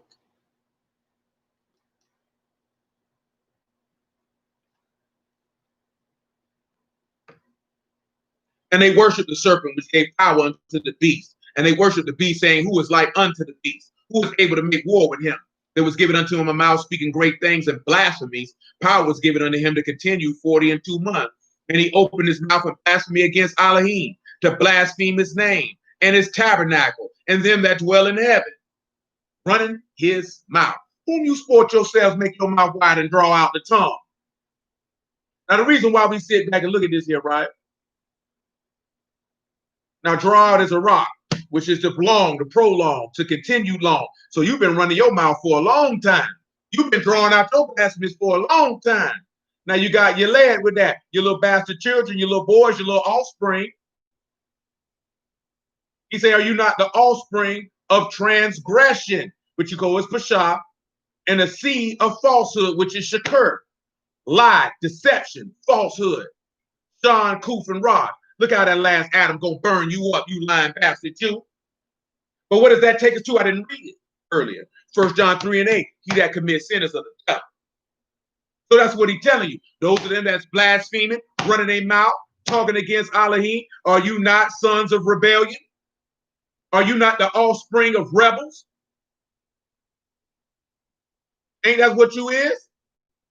Huh? Don't that take us back to what? Let's go on and get 1 John 3 and 8. I ain't read it the first time, I read it to you now. That's why I'm telling you about, you think Ice Cube running that man, he a son of rebellion. That man rebel against Yahuwah every single solitary day. And just like we looked at with Saul, you can't rebel and think that mercy gonna be there waiting on you. You can't be doing that. He told you when you hear his voice, don't harden your heart. Our heart's hard as concrete.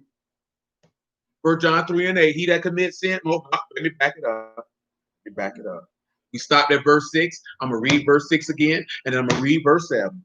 Whosoever abide in him sin not. Whosoever sin have not seen him, neither known him. Little sons, let no man deceive you. He that do righteousness is righteous, even as he is righteous. He that commits sin is of the devil. For the devil sinned from the beginning. For this purpose, the son of Elohim was manifested. Facts. That he might destroy the works of the devil. Yahushua was manifested to destroy the deception. He said, you above your father, the devil, and the lust of your father ye will do. For he was a murderer from the beginning. And he's a liar and the father of it. He abode not in the truth, and the truth ain't in it. You understand? Just like you say, this man around here, and you know what's funny? He posted multiple pictures of the cube of Saturn, which is what the cobblestone is, with the cube of Saturn in the middle of the Baphomet star, or the quote unquote Star of David. So he showed you that he ruled with Pan, because he just showed you the stone there. He didn't tell you what it really was. He didn't tell you what it really was. You wonder why you always see cube in all black. They try to tell you he is Saturnian. He worshiped that same cube. Nigga in the Nation of Islam, this nigga kiss a coochie. He kiss a vulva, because that's what they do at the cobblestone. Kiss a vulva. That's what he did. The black cube of Saturn. Showed it in Manhattan, in Santa Ana, in Australia, in Denmark. But he didn't tell you what it was. He didn't tell you what it was. Niggas know what they be doing, man. Don't be falling for that crap.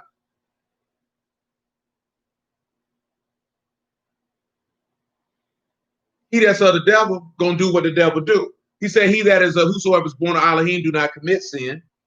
His seed remain in it. He cannot sin because he's born of Elohim. See, that word stay in his heart. In this, the sons of Elohim are manifest, and the sons of the devil. Whosoever do not righteousness is not of Elohim, neither he that love not his brother.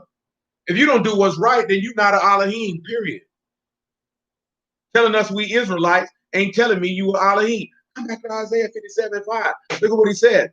Inflaming yourselves with idols under every green tree, slaying the suns in the valleys under the cliffs of the rocks.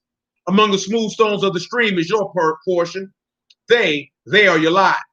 Even to them that have poured out a drink offering, you have offered a meat offering. Should I receive comfort in these? Upon a lofty and high mountain have you set your bed. Even thither, you went up to offer sacrifice. Behind the doors and the posts, you set up your remembrance. For you have discovered yourself to another than me. Indeed it is. See, he ain't put that out there, though. He ain't put that out there. And you think that man didn't know that? He was telling about Cube vision, Saturn's vision. Don't let these people play with you, man. Matter of fact, let's pull his logo up, and I'll show you them pictures of the cube of Saturn that he shared. These people make no fool out you, man. You can see it for yourself, man. These people be playing with us, man.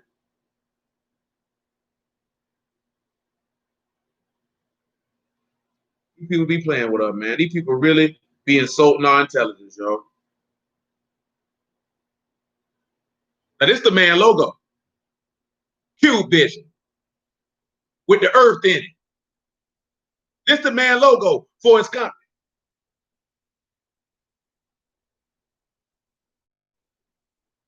This is what he shared. Now notice I guess he figured because his wasn't black, he could get away with it. Like, we don't know what you're doing. Now this is what he shared, Black Cuban Saturn. This is what he shared now. In these 4 different locations. Then wanted to show it in the middle of the Baphomet, of the Star of Molech. Then what a nigga do? Nigga be playing with your intelligence, bro. These people don't respect your ability to critically think. They don't respect your ability to critically think because they know you follow blindly after celebrities. That's why they craft that in this society and always trot celebrities out to you because they know that you'll hang on their every word because you wish you had the life that they had. Let's continue.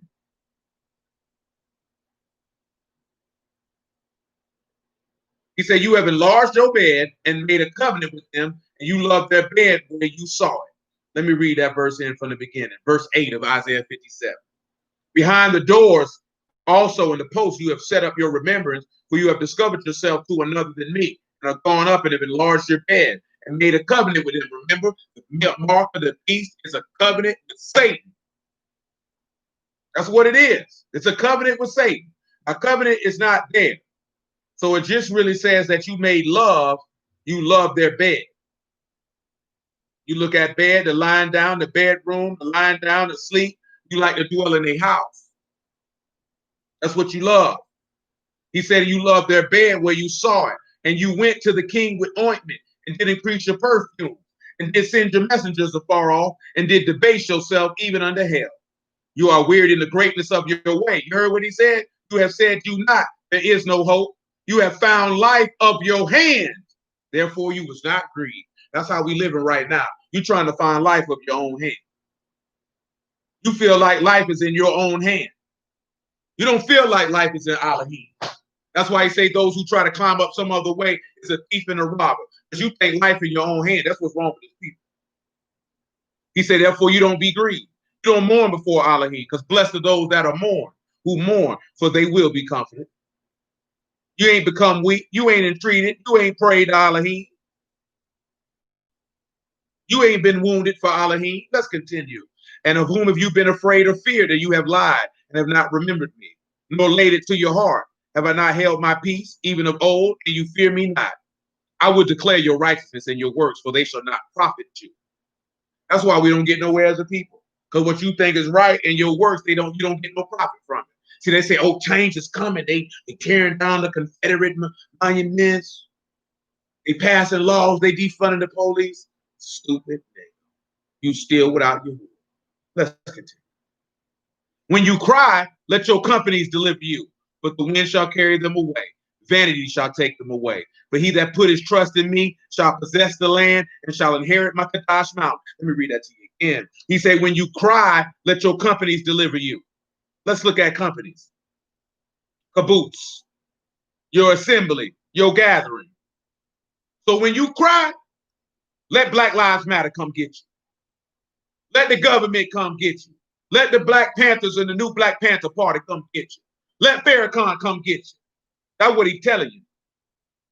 He said, but the wind is going to lift them up, and vanity shall take. Well, say vanity, you know that's a veil, that's their vapor or their breath. When you got take, that's lakak. So they say they vanity, their breath going to be taken away or they going to die. He said, when you call on them, that wind or that ruach shall carry them, will lift them up, and their breath shall be taken away. And he that put his trust, which is kasab, which is the trust in Elohim, to confide in the hope in Elohim, and seek for him for protection, and seek refuge, Katsamak and hate, grab hold of Yahusha and be separated. Because the name of Yahuwah is a strong tower, and those that run into it are safe. He said, they shall possess the land, and they will inherit his Kadash mountain. Your Rosh is for inherit. You will take possession of. Ooh, he done cut a deed. These niggas going to hell. They going to hell because they ain't put their trust in Elohim, and that's their sin. That's why when that gospel come out, they're going to be reproved. We ain't talking about people going to hell because of what they doing. They going to hell because they refuse to put their trust in the living Elohim, because the faithful the fearful and the unbelieving is the first ones that going in that lake. Huh? Let's continue though. And you shall say, cast you up, prepare the way, take the stumbling block out of the way of my people. For thus saith the high and lofty one, who that inhabit eternity, whose name is Kadash. I dwell in the high and Kadash place. For him also that is of a contrite and humble ruach, to revive the ruach of the humble and to revive the heart of the contrite ones. We won't revive. And it's kaya, a word that you should be familiar with, which is to have life. So he want to give life to the humble. Remember, we looked at sacrifices of Elohim as a broken spirit and a broken and contrite heart. Elohim will not refuse. Those who've been bowed down and those who've been humbled. It's shafal for humble here, which is to be humbled, to be humiliated. Remember, Yahushua was put to an open chain, Sean, Pay, and Lamar. So go ahead and get paired to the word of the shepherd. Go ahead and humble yourself and be a partaker of his sufferings. Then you could be able to undertake hold of the breath, because you'll be able to take hold of the land. We're going to see that when we look at Yahushua walking through the land in a minute. If you recall, contrite is the God, and that is to be contrite. Talk about that on Wednesday. Come over here to Numbers 13. Numbers 13. Since we're talking about O'Shea, let's look at him. We'll see if his mama actually named him O'Shea. Because, you know, this is in the text. You know, black people love to do that. We love to name ourselves after people in the text. Numbers 13 to 16.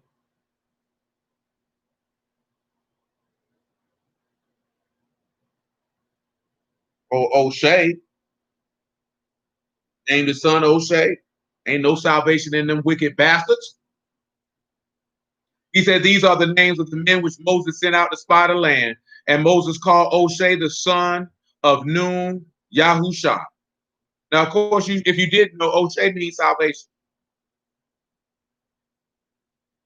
Of course, it's not spelled how you see it in there, spelled with an H before it and a W in between, if you would, or a U in between.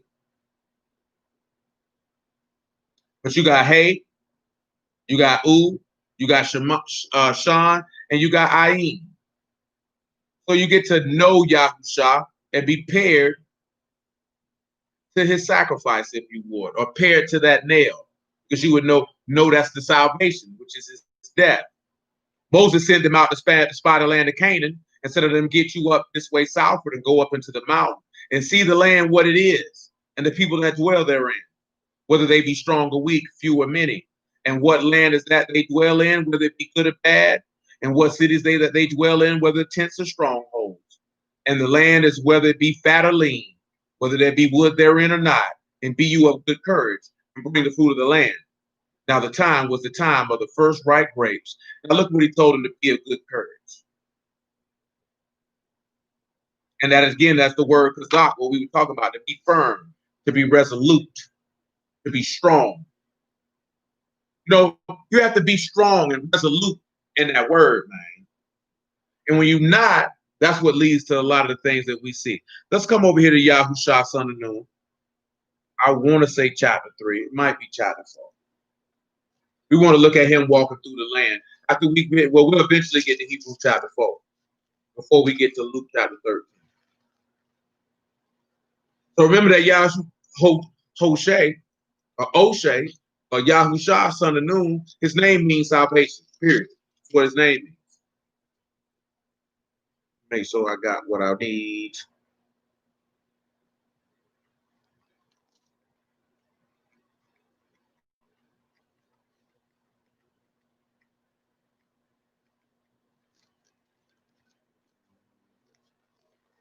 Always forget where it's located at, because we don't grab it a lot. Grab it a lot. I want to say chapter 12. It could be chapter 13.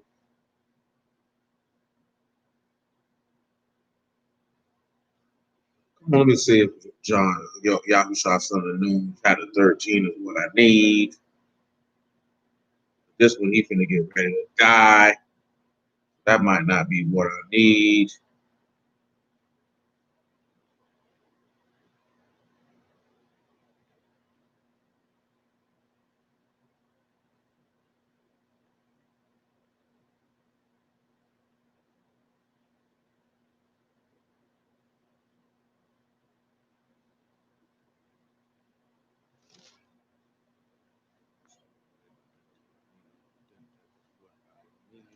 It's time. I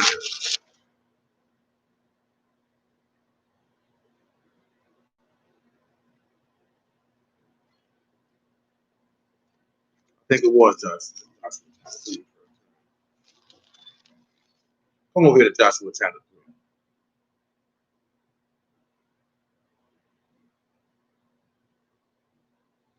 Pick it up at verse 1 if you would.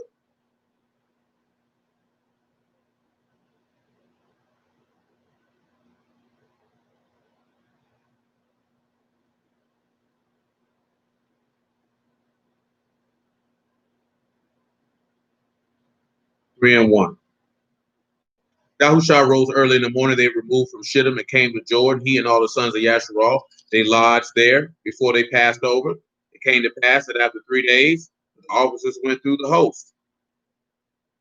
And they commanded the people, when you see the ark of the covenant of Yahuwah your Elohim, and the priests, the Levites, bearing it, you shall remove from your place and go after it. Yet there shall be a space between you and it, about 2,000 cubits by measure. Come not near unto it, that you may know the way by which you must go. For you have not passed this way heretofore. Or why Yahushua told you, he the way, the life, and the truth. You ain't never walked this way before. Yahushua said unto the people, sanctify yourselves, for tomorrow Yahuwah will do wonders among you. Yahushua spoke unto the priests, take up the ark of the covenant and pass over before the people. They took up the ark of the covenant and went before the people. And Yahuwah said unto Yahushua, this day will I begin to magnify you in the sight of all Yasharal, that they may know that I was with Moses, so will I be with you. You shall command the priests that bear the ark of the covenant, saying, when you come to the brink of the water of Jordan, you shall stand still in Jordan. Yahushua said unto the sons of Yasharal, come hither and hear the words of Yahuwah your Elohim. Yahushua said, hereby you shall know that the living Elohim is among you, and that he will without fail drive out from before you the Canaanites, the Hittites, the Hivites, the Perizzites, the Girgashites, the Amorites, and the Jebusites. This man said without fail. See, a lot of us don't really necessarily believe that this man without fail will drive these people out. I still don't feel like chapter 3 is what I desire. You are willing to come to mind in a moment. He said, behold, the ark of the covenant of the Lord of all the earth pass over before you into Jordan. Now, therefore, take you 12 men out of the tribe of Yasharal, out of every man a tribe. It shall come to pass, as soon as the soles of the feet of the priests that bear the ark of Yahuwah, the Lord of all the earth, shall rest in the waters of Jordan, that the waters of Jordan shall be cut off from the waters that come down from above, and they shall stand upon a heap. Shall come to pass when the people are removed from their tents to pass over Jordan, the priests bearing the ark of the covenant before the people, and they that bear the ark will come under Jordan. The feet of the priests that bear the ark were dipped in the brim of the water, for Jordan overflowed all its banks all the time of harvest. The waters which came down from above stood and rose up upon a heap very far from the city of Adam, that is beside Zeratan. And those that came down toward the sea of the plain, even the salt sea, failed and were cut off, and the people passed right over against Jericho. And the priests that bear the ark of the covenant of Yahuwah stood firm on dry ground in the midst of Jordan, and all the Israelites passed over on dry ground until all the people were clean passed over Jordan. Now he said that he had to show them that he was with them as the same way that he was with I think it's further down with Moses. So that's why you see the sea getting parted. Something just came to my mind. The chapter that I desire. I need to check and make sure that this is the chapter that I desire.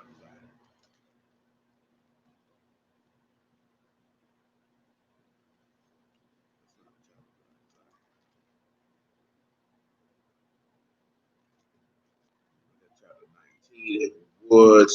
That's what we started about the land.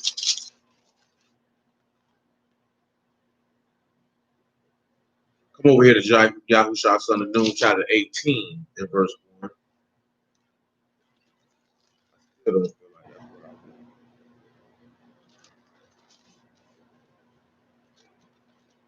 This is where he's dropping the lots.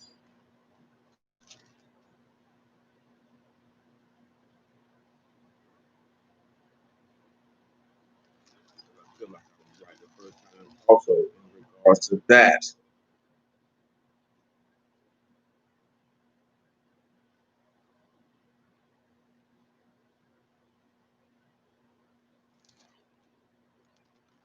Escape in my mind. We got to go. Come on here to John, Yahushua 13 though.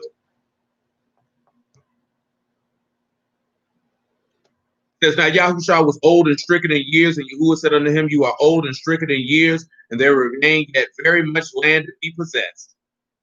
This is the land that yet remain, all the borders of the Philistines, all of Geshuri, from Seor, which is before Egypt, even unto the borders of Ekron northward, which is counted to the Kenites, 5 lords of the Philistines, the Gazathites, the Ashadites, the Eshlanites, the Hittites, the Ekronites, and the Abites. From the south, all the land of the Canaanites, Maria that is beside the Zidonians and the Aphek, to the border of the Amorites, and the land of the Gibeonites, and all Lebanon, towards the sun rising, from all Gad, unto Mount Hermon, unto Mount Hamath. And again, this is dealing with the breath. We especially going to focus more on the breath on tomorrow, because we're running long.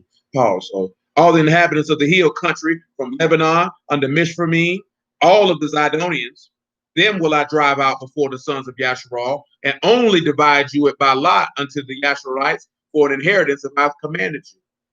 Now therefore divide this land for an inheritance unto the 9 tribes, half the tribe of Manasseh, with whom the Reubenites and the Gadites have received their inheritance, which Moses gave them beyond Jordan eastward, as Moses, the servant of Yahuwah, gave them, from Aroer that is upon the bank of the river of Arnon, and the city that is in the midst of the river, and all the plain of Medeba and Dibon, all the cities of Sihon, the king of the Amorites, which reigned in Heshbon, unto the border of the sons of Ammon, Gilead, the border of the Gershites and Maxites, and all of Mount Hermon, and all Bashan, and all Salcah, all the kingdom of Og and Bashan, which reigned in Ashtaroth, and in Edrei, who remained of the remnant of the giants. For those did Moses smite and cast them out. Nevertheless, the sons of Yasharal expelled not the Geshurites, nor the Maccathites, but the Gershurites and Maccathites dwell among the Yasharal unto this day. Only the tribe of Levi he gave no inheritance.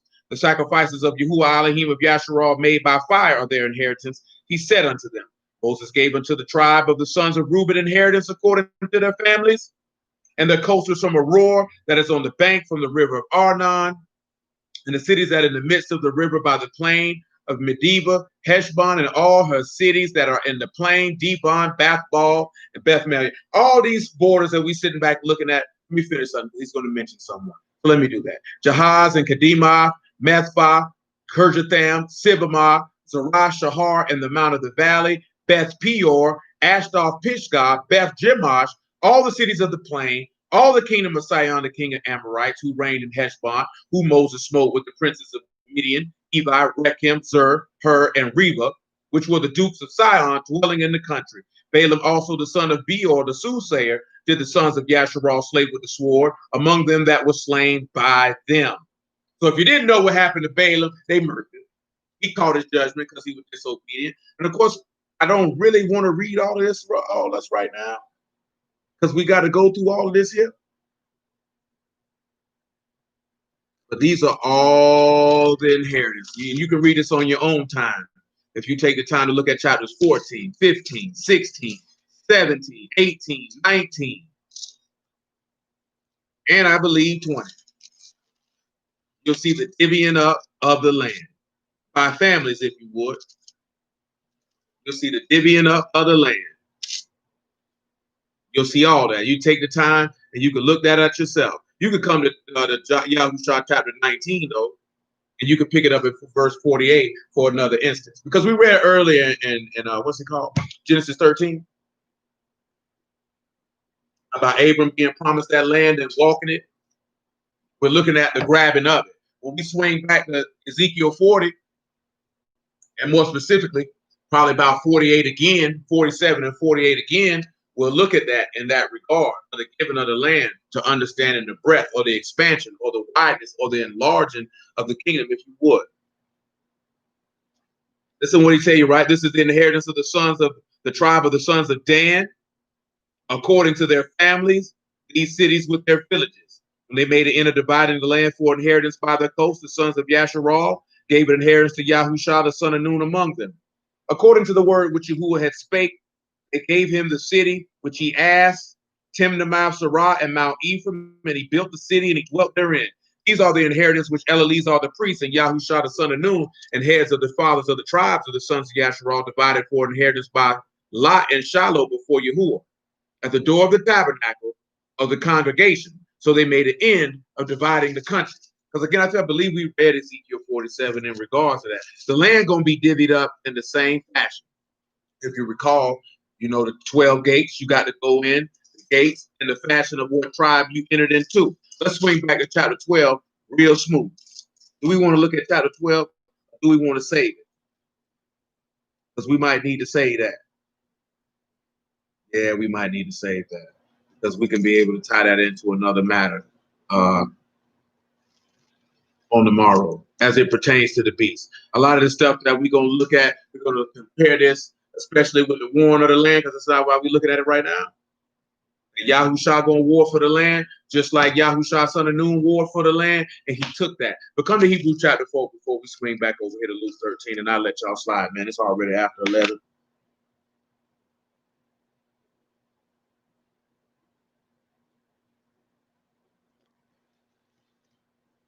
Hebrews chapter 4, though. You can pick it up at verse 1. It says, let us therefore fear lest the promise being left of us entering into his rest, any of you should seem to come short of it. For unto us was the gospel preached as well as unto them, but the word preached did not profit them, not being mixed with the faith of them that heard it. For we all which have believed do enter into rest. As he said, as I sworn in my wrath, if they shall enter into my rest, although the works were finished from the foundation of the world. See, those who were enter into his rest and those who were cut off, it was already done. It was already written. It was already set. He said, for he spake in a certain place on the seventh day on this wise, Elohim did rest the seventh day from all his works. And in this place again, if they shall enter into my rest, seeing therefore it remained that some must enter therein, and they to whom it was first preached enter not in because of unbelief. Again, he limited a certain day, saying in David, today after so long time, as it is said, today if you will hear his voice, harden not your hearts. Now here we go. If Yahushua had given them rest, then he would have not afterwards spoke of another day. There remained therefore rest to the people of Elohim. He that has entered into his rest, he also have ceased from his own works, as Elohim did from his. Let us labor therefore to enter into that rest, lest any man fall after the same example of unbelief. He said if there would have been enough, if that was the final rest, he would have not spoken of another day. Come over here to Yahushua chapter 22, I believe. He wouldn't have spoke of another day. He said, but since he said, when you look at the Sabbath, we didn't talk about this before.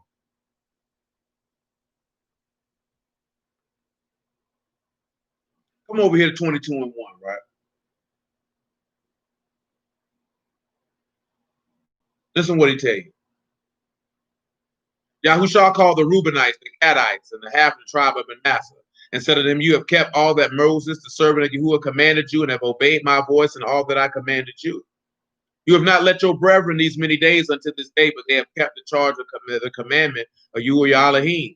And now Yahuwah Elohim have given you rest unto your brethren, as he promised them. Therefore now return you and get unto your tents and unto the land of your possession, which Moses, the servant of Yahuwah, gave you on the other side of Jordan.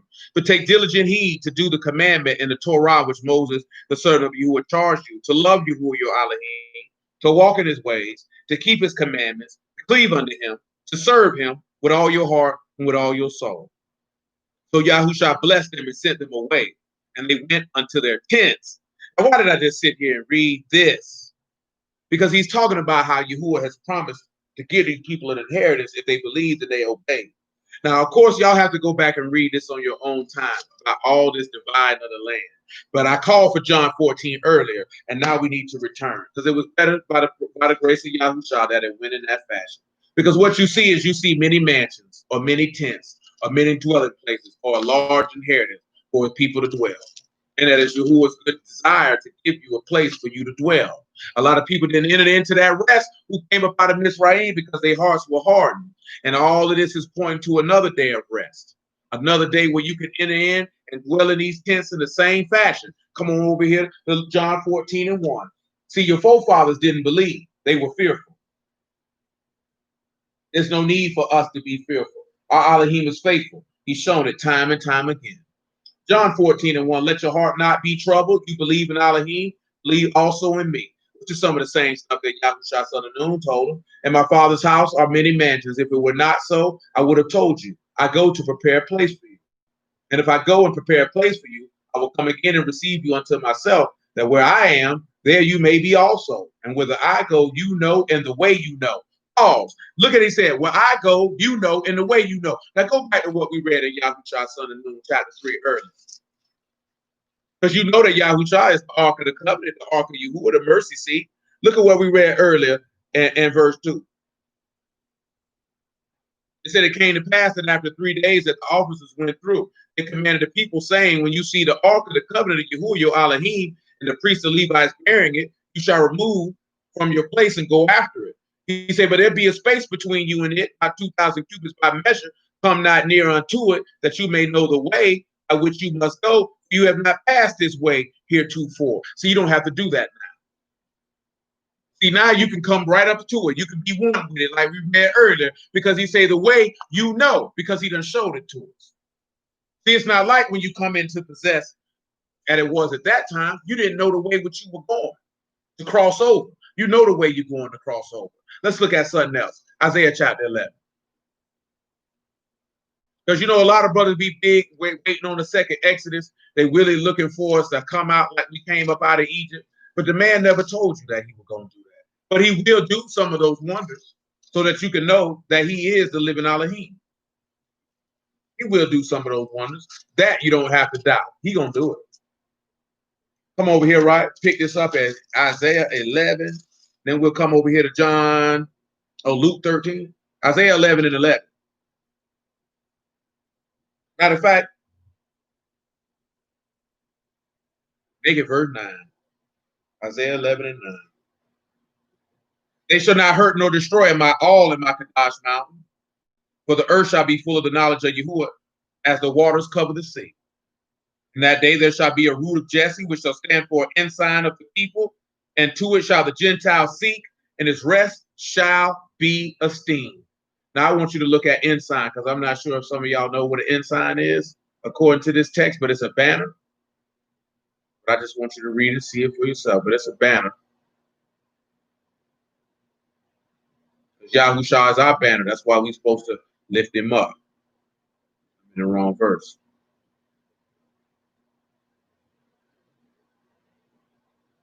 Remember, that's Nas. That's something that's lifted up, a standard, a signal pole, a banner. It's Nun and Samah. Grab hold of life. That's why he say the Gentiles will seek after it. And his rest shall be esteemed. You look at rest, resting place or rest or quietness. Manuka, that's a word we done dealt with before. We already read that in Isaiah 57. And it shall come to pass that day that the Lord shall set his hand again the second time to recover the remnant of his people which shall be left from Assyria, from Egypt, from Pathros, from Cush, from Elam, from Shinar, and from Hamath, and from the islands of the sea, or for the Gentiles. He shall set up an ensign for the nations, and shall assemble the outcasts of Yasharal, and gather together the dispersed of Yehudah from the four corners of the earth. The envy also of Ephraim shall depart, and the adversaries of Yehudah shall be cut off. Ephraim shall not envy Yehudah, and Yehudah shall not vex Ephraim. That go what we were talking about earlier, where Abraham and Lot. They shall fly upon the shoulders of the Philistines towards the west. They shall spoil them of the east together. They shall lay their hand upon Edom. Moab and the sons of Ammon shall obey them. Yahuwah shall utterly destroy the tongue of the Egyptian sea. With his mighty wind shall he shake his hand over the river, and shall smite it in the seven streams, and make men go over dry shod. There's italics there, so there's some words that are not there. When he say to make men go over, it's strictly the rock. Dry shod is na'al, which is a sandal or shoe. So when it say dry shod, it's talking about a shoe. Definition is sandal, shoe. Also, you look at it, a sandal or a slipper, or a symbol of occupancy or refusal to marry or something valueless, but basically it's a shoe. So when it's talking about dry shod, It definitely ain't talking about you walking on no dry land. He telling you right this here, you're going to walk that way by foot.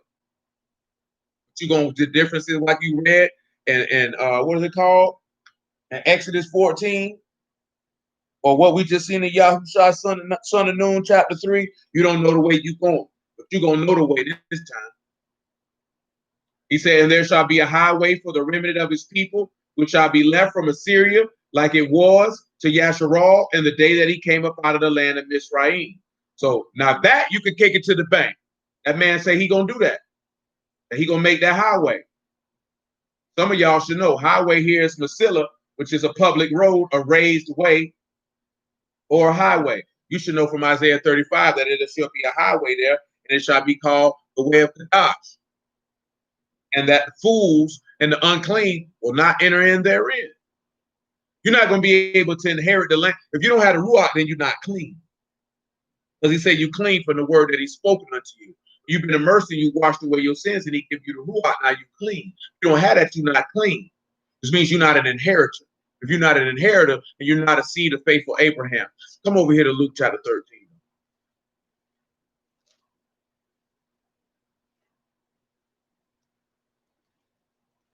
Because see, when we look at taking that breath and being separated by the Son of the Highest, all we looking at in regards is taking hold to that promise that he might enlarge your borders. That's it. As simple as that. Luke 13 and 31.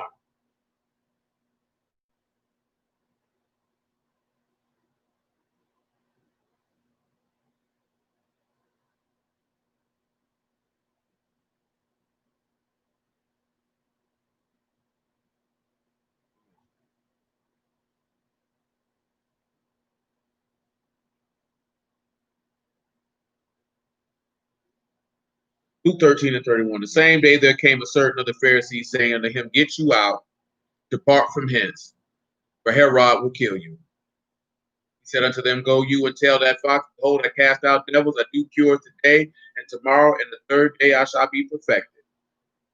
Nevertheless, I must walk today and tomorrow and the day following, for it cannot be that a prophet perish out of Jerusalem. O Jerusalem, Jerusalem, which killed the prophets and stoned them which are sent unto you. How often would I have gathered your sons together as a hen do gather her brood under her wings, and you would not. That takes us back to what we read in Samuel about being in his bosom. Behold, your house is left unto you desolate. Truly I say unto you, you shall not see me until the time come when you shall say, blessed is he that come in the name of Yahuwah. Now, when we look at him, right, he said, I got to walk through. He has to walk through because he believed the same promise that Yahushua Son of Noon believed, which is the same promise that Abraham believed. The three men that walked the land was the exalted Father and the men who will bring forth salvation.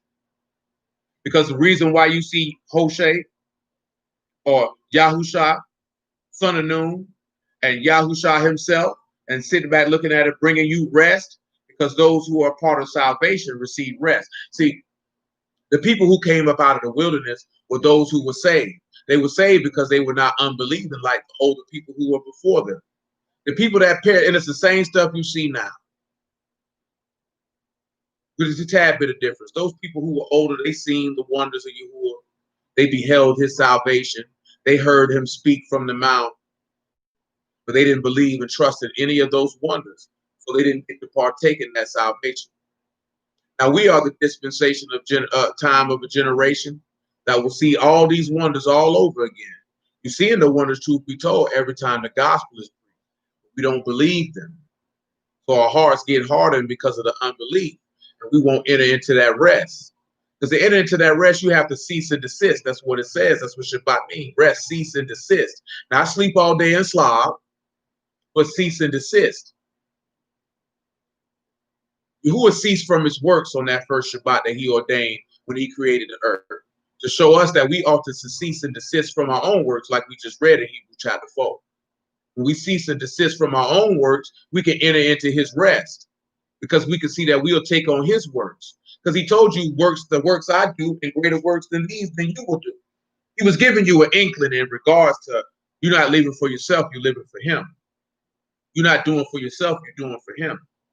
And that when you have that understanding, then you cease and desist, meaning that seed is fell into the heart, it has died, it brings forth much fruit, because you have ceased to live for the flesh, the lust of the flesh and the lust of the eyes and the pride of life, but live for the love of Elohim, manifesting that particular fruit of the Ruach, or the fruit of that word that will allow us to have life, because he's fed us with his own meat and we drank from his own cup. He's bought us and he's nourished us, as we read in Samuel. He gave us life. So because he's bought us and gave us life, because he bought us with his blood, he died so he could give us life, so that he could expand that breadth, or enlarge that border, enlarge that kingdom, so that you could dwell with him in a kingdom that has righteousness, in a new earth and a new heaven, that you may continually rejoice in his goodness. But we don't desire that. That's not enough. Like we read in Isaiah 55, we feel like our life is 57, our life is in our own hand and we can save ourselves. So he said he's only coming for the humble ones and the contrite ones. Those are the ones who he's coming to deliver. When we look at Abraham, and we are willing, we probably focus on that a tad bit tomorrow. But Yahushua, that's self-explanatory. The humility towards Yahuwah spoke volumes. Why they had the ability to inherit the land and walk it. The same with Yahushua, son of Nun. He was humble and he trusted Yahuwah when they went to walk that land. And he was not fearful of the giants or anybody in it, and gave a good report. Therefore, his name is lifted up, because he was salvation. He was the one to come in and give them rest. Bring them into the land and rest from your enemies. Yahushua is going to bring you into the land that you can rest from your enemies. Most importantly, your greatest enemy, that being death. So when we look at latching hold to the breath, we look at latching on to the separation of the Son of the Highest. You separated by the Son of the Highest because you separated into the land that he's given you, far away from sinners, far away from pain, far away from sorrow, far away from death, and close and near to Elohim, close and near to righteousness and everlasting life. So that's what we have to keep in mind. Well, hallelujah for Yahushua and the word. I appreciate everybody's time this evening. Bless y'all out the house of Yah. In the name of Yahushua, you who are willing, we'll pick it up on tomorrow. If you don't know where we'll be, let that be known. And we can get that information to you through the channels that is necessary to deliver that information. But just remember, you know, you want your husband to dwell with you, and you want a good dowry. You want to be endued. Shalom. You want to be endued with a good dowry. You want to be given a good gift. That is the Ruach HaKodesh. You want to be given a good gift. And you can't get that good gift. Remember, it's Zayin, what it was, cotton bud. You can't get that gift without the fruit, without the cutting, without the sacrifice, without mortifying your members, without perishing to the flesh, to live to the Ruach. You have to do that. Let me tell you something, man. It's easy to do. It comes down to the desire to do. If you don't have the desire to do, then you're not going to do. Simple as that. Simple as that. You're not going to do it. If you have a desire to do it, then you're going to understand. And you understand more clearly why I mentioned before. Like, you're not going to be fooled and duped by every little thing that is done by a public figure, because you're going to know that at the end of the day, if we define gold that's refined, that gospel got to be moved forward. Because the sons of Zion are precious. He said the death of saints are precious in his eyesight. That's valuable to him. That's why he say he going to resurrect them. Lift them up and let them be exalted with him, that they can reign with him. It's not a small matter, man. All this stuff that nigga be on, man, all that other stuff, man, that junk's foolishness, man. That junk's nonsense. That junk's straight cap. You know what I'm saying? Like, we ain't supposed to be this simple. Again, we have to be pro-righteousness, pro-Elohim, pro-Yahushua, pro-Yahuwah. We can't be pro-black. The pro-black will cause us to have to compromise righteousness. To be pro-black, there's some point in time we're going to have to compromise righteousness. We're going to have to do it. That does not mean that you can't be concerned with issues that affect your people, whether they be sinners or whether they be saints. But you have to understand that that will cause you to have to compromise righteousness. And we can't do that in the name of a movement. Can't do that, because that's not our movement. Our movement is the way of Yahuwah. And like I said, you know, take the time, Yahuwah willing, and look at, you'll go through because it's kind of tedious. It's not a lot of in-depth information, but how that land was divided up amongst all them tribes. You know what I'm saying? Look at how it was divided up. Look at how the borders were stretched out. Because that's the way that we got to follow. We just seen he say when the Ark of the Covenant go up, keep a little distance from us because you don't know the way. You ain't never been here before. You ain't never walked this way before. That's not longer your concern. Ours is the way. That's our movement. Our movement is the Lamb. The way he go, that's where we go. Where he is, that's where we at. You think Yahushua was walking up and down the streets? You think at any protest in any city that Yahushua was walking up and down them streets? So I know like, he hated oppression. I get all of that. But let's keep it above and not deal with your feelings and your thoughts and your preconceived notions. Why would Yahushua be walking down the street begging a sinner to treat him better? That's blasphemy. If you talk about that man would be walking down the street asking a sinner to treat him better. That man gonna go straight to his father, and his father gonna handle it at the time appointed when he see fit. And pray and gratefully for us that the father always hear the son and grant everything he asked him for. So why would Yahushua be walking up and down the street talking about Black Lives Matter protesting? Why would he do that? When you say he do that, you saying just like we read in Isaiah 57, he don't trust his father. He don't believe Yahuwah will rise up on his behalf and manifest himself and show himself strong in the face of the righteous. Matter of fact, come over here to 2 Chronicles chapter 30, I believe. I'll leave you with this. That's why you have to sit back and look at it, man. You can't be that carnal to think Yahushua would have been protesting the lies you tell. I think it's 16 and 19 where I was. The lies you tell, man ain't gonna be out there protesting. That man trusting his father. What he gonna be out there doing that for? Well, not 16 and 19, because there's not 19 verses there. The 16 and 7. 2 Chronicles 16 and 7. What would he do that for? See, that don't enter into our mind because we don't have the trust in Abba in heaven like Yahushua had. We don't have that same level of faith. We don't believe that. That's why we'll do that. I'm talking about people who say they believe in Yahuwah. If somebody who believed in Yahuwah wanted to go protest, that's their business. But at the end of the day, Yahushua was not there. Because the Lamb said, "Well, I am, my service will be also." And use a fool from hell if you think Yahushua was out there walking down the streets of Minneapolis or Jacksonville or Houston or Dallas or New York or anywhere else, or Los Angeles, or anywhere else where a protest went down. Because I'm telling you this here, because one thing for certain and two things for sure, and it's a lot of things I know, but I do know this right here, that if Yahushua was walking down them streets, meaning that one of his brethren was in them streets, that gospel would have went forth. And men would have been called to repentance and to believe on the name of the Son of the living Elohim for the salvation of their soul. You can guarantee you that. He ain't gonna be walking around here talking about no justice, no peace, Black Lives Matter, and not make mention of his Father in heaven. The lies you tell.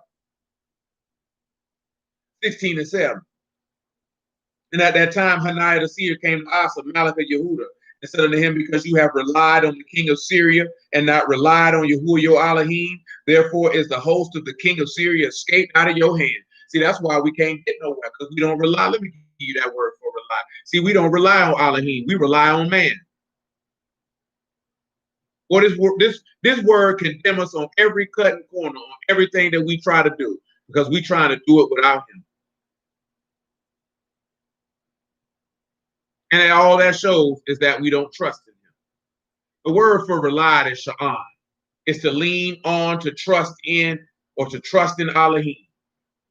Shan, Ayin, and Nun. So you don't know, you haven't experienced what it is to be paired to the seed or paired to life. You don't know what that's like. That's why you don't trust him. That's why Yahushua wouldn't be out there. Because he trusts in Elohim. He relied on him. He's one with the Father. So why would he trust him? What is he out here for? Let's continue. We're not the Ethiopians and the Lubians, a huge host with very many chariots and horsemen. Yet because you did rely on Yahuwah, he delivered them into your hand. For the eyes of Yahuwah run to and fro throughout the whole earth to show himself strong in the behalf of them whose heart is perfect toward him. Let me read that to you again. For the eyes of Yahuwah run to and fro throughout the whole earth to show himself strong in the behalf of them whose heart is perfect towards him. And praise Yahuwah, name of Yahushua for that.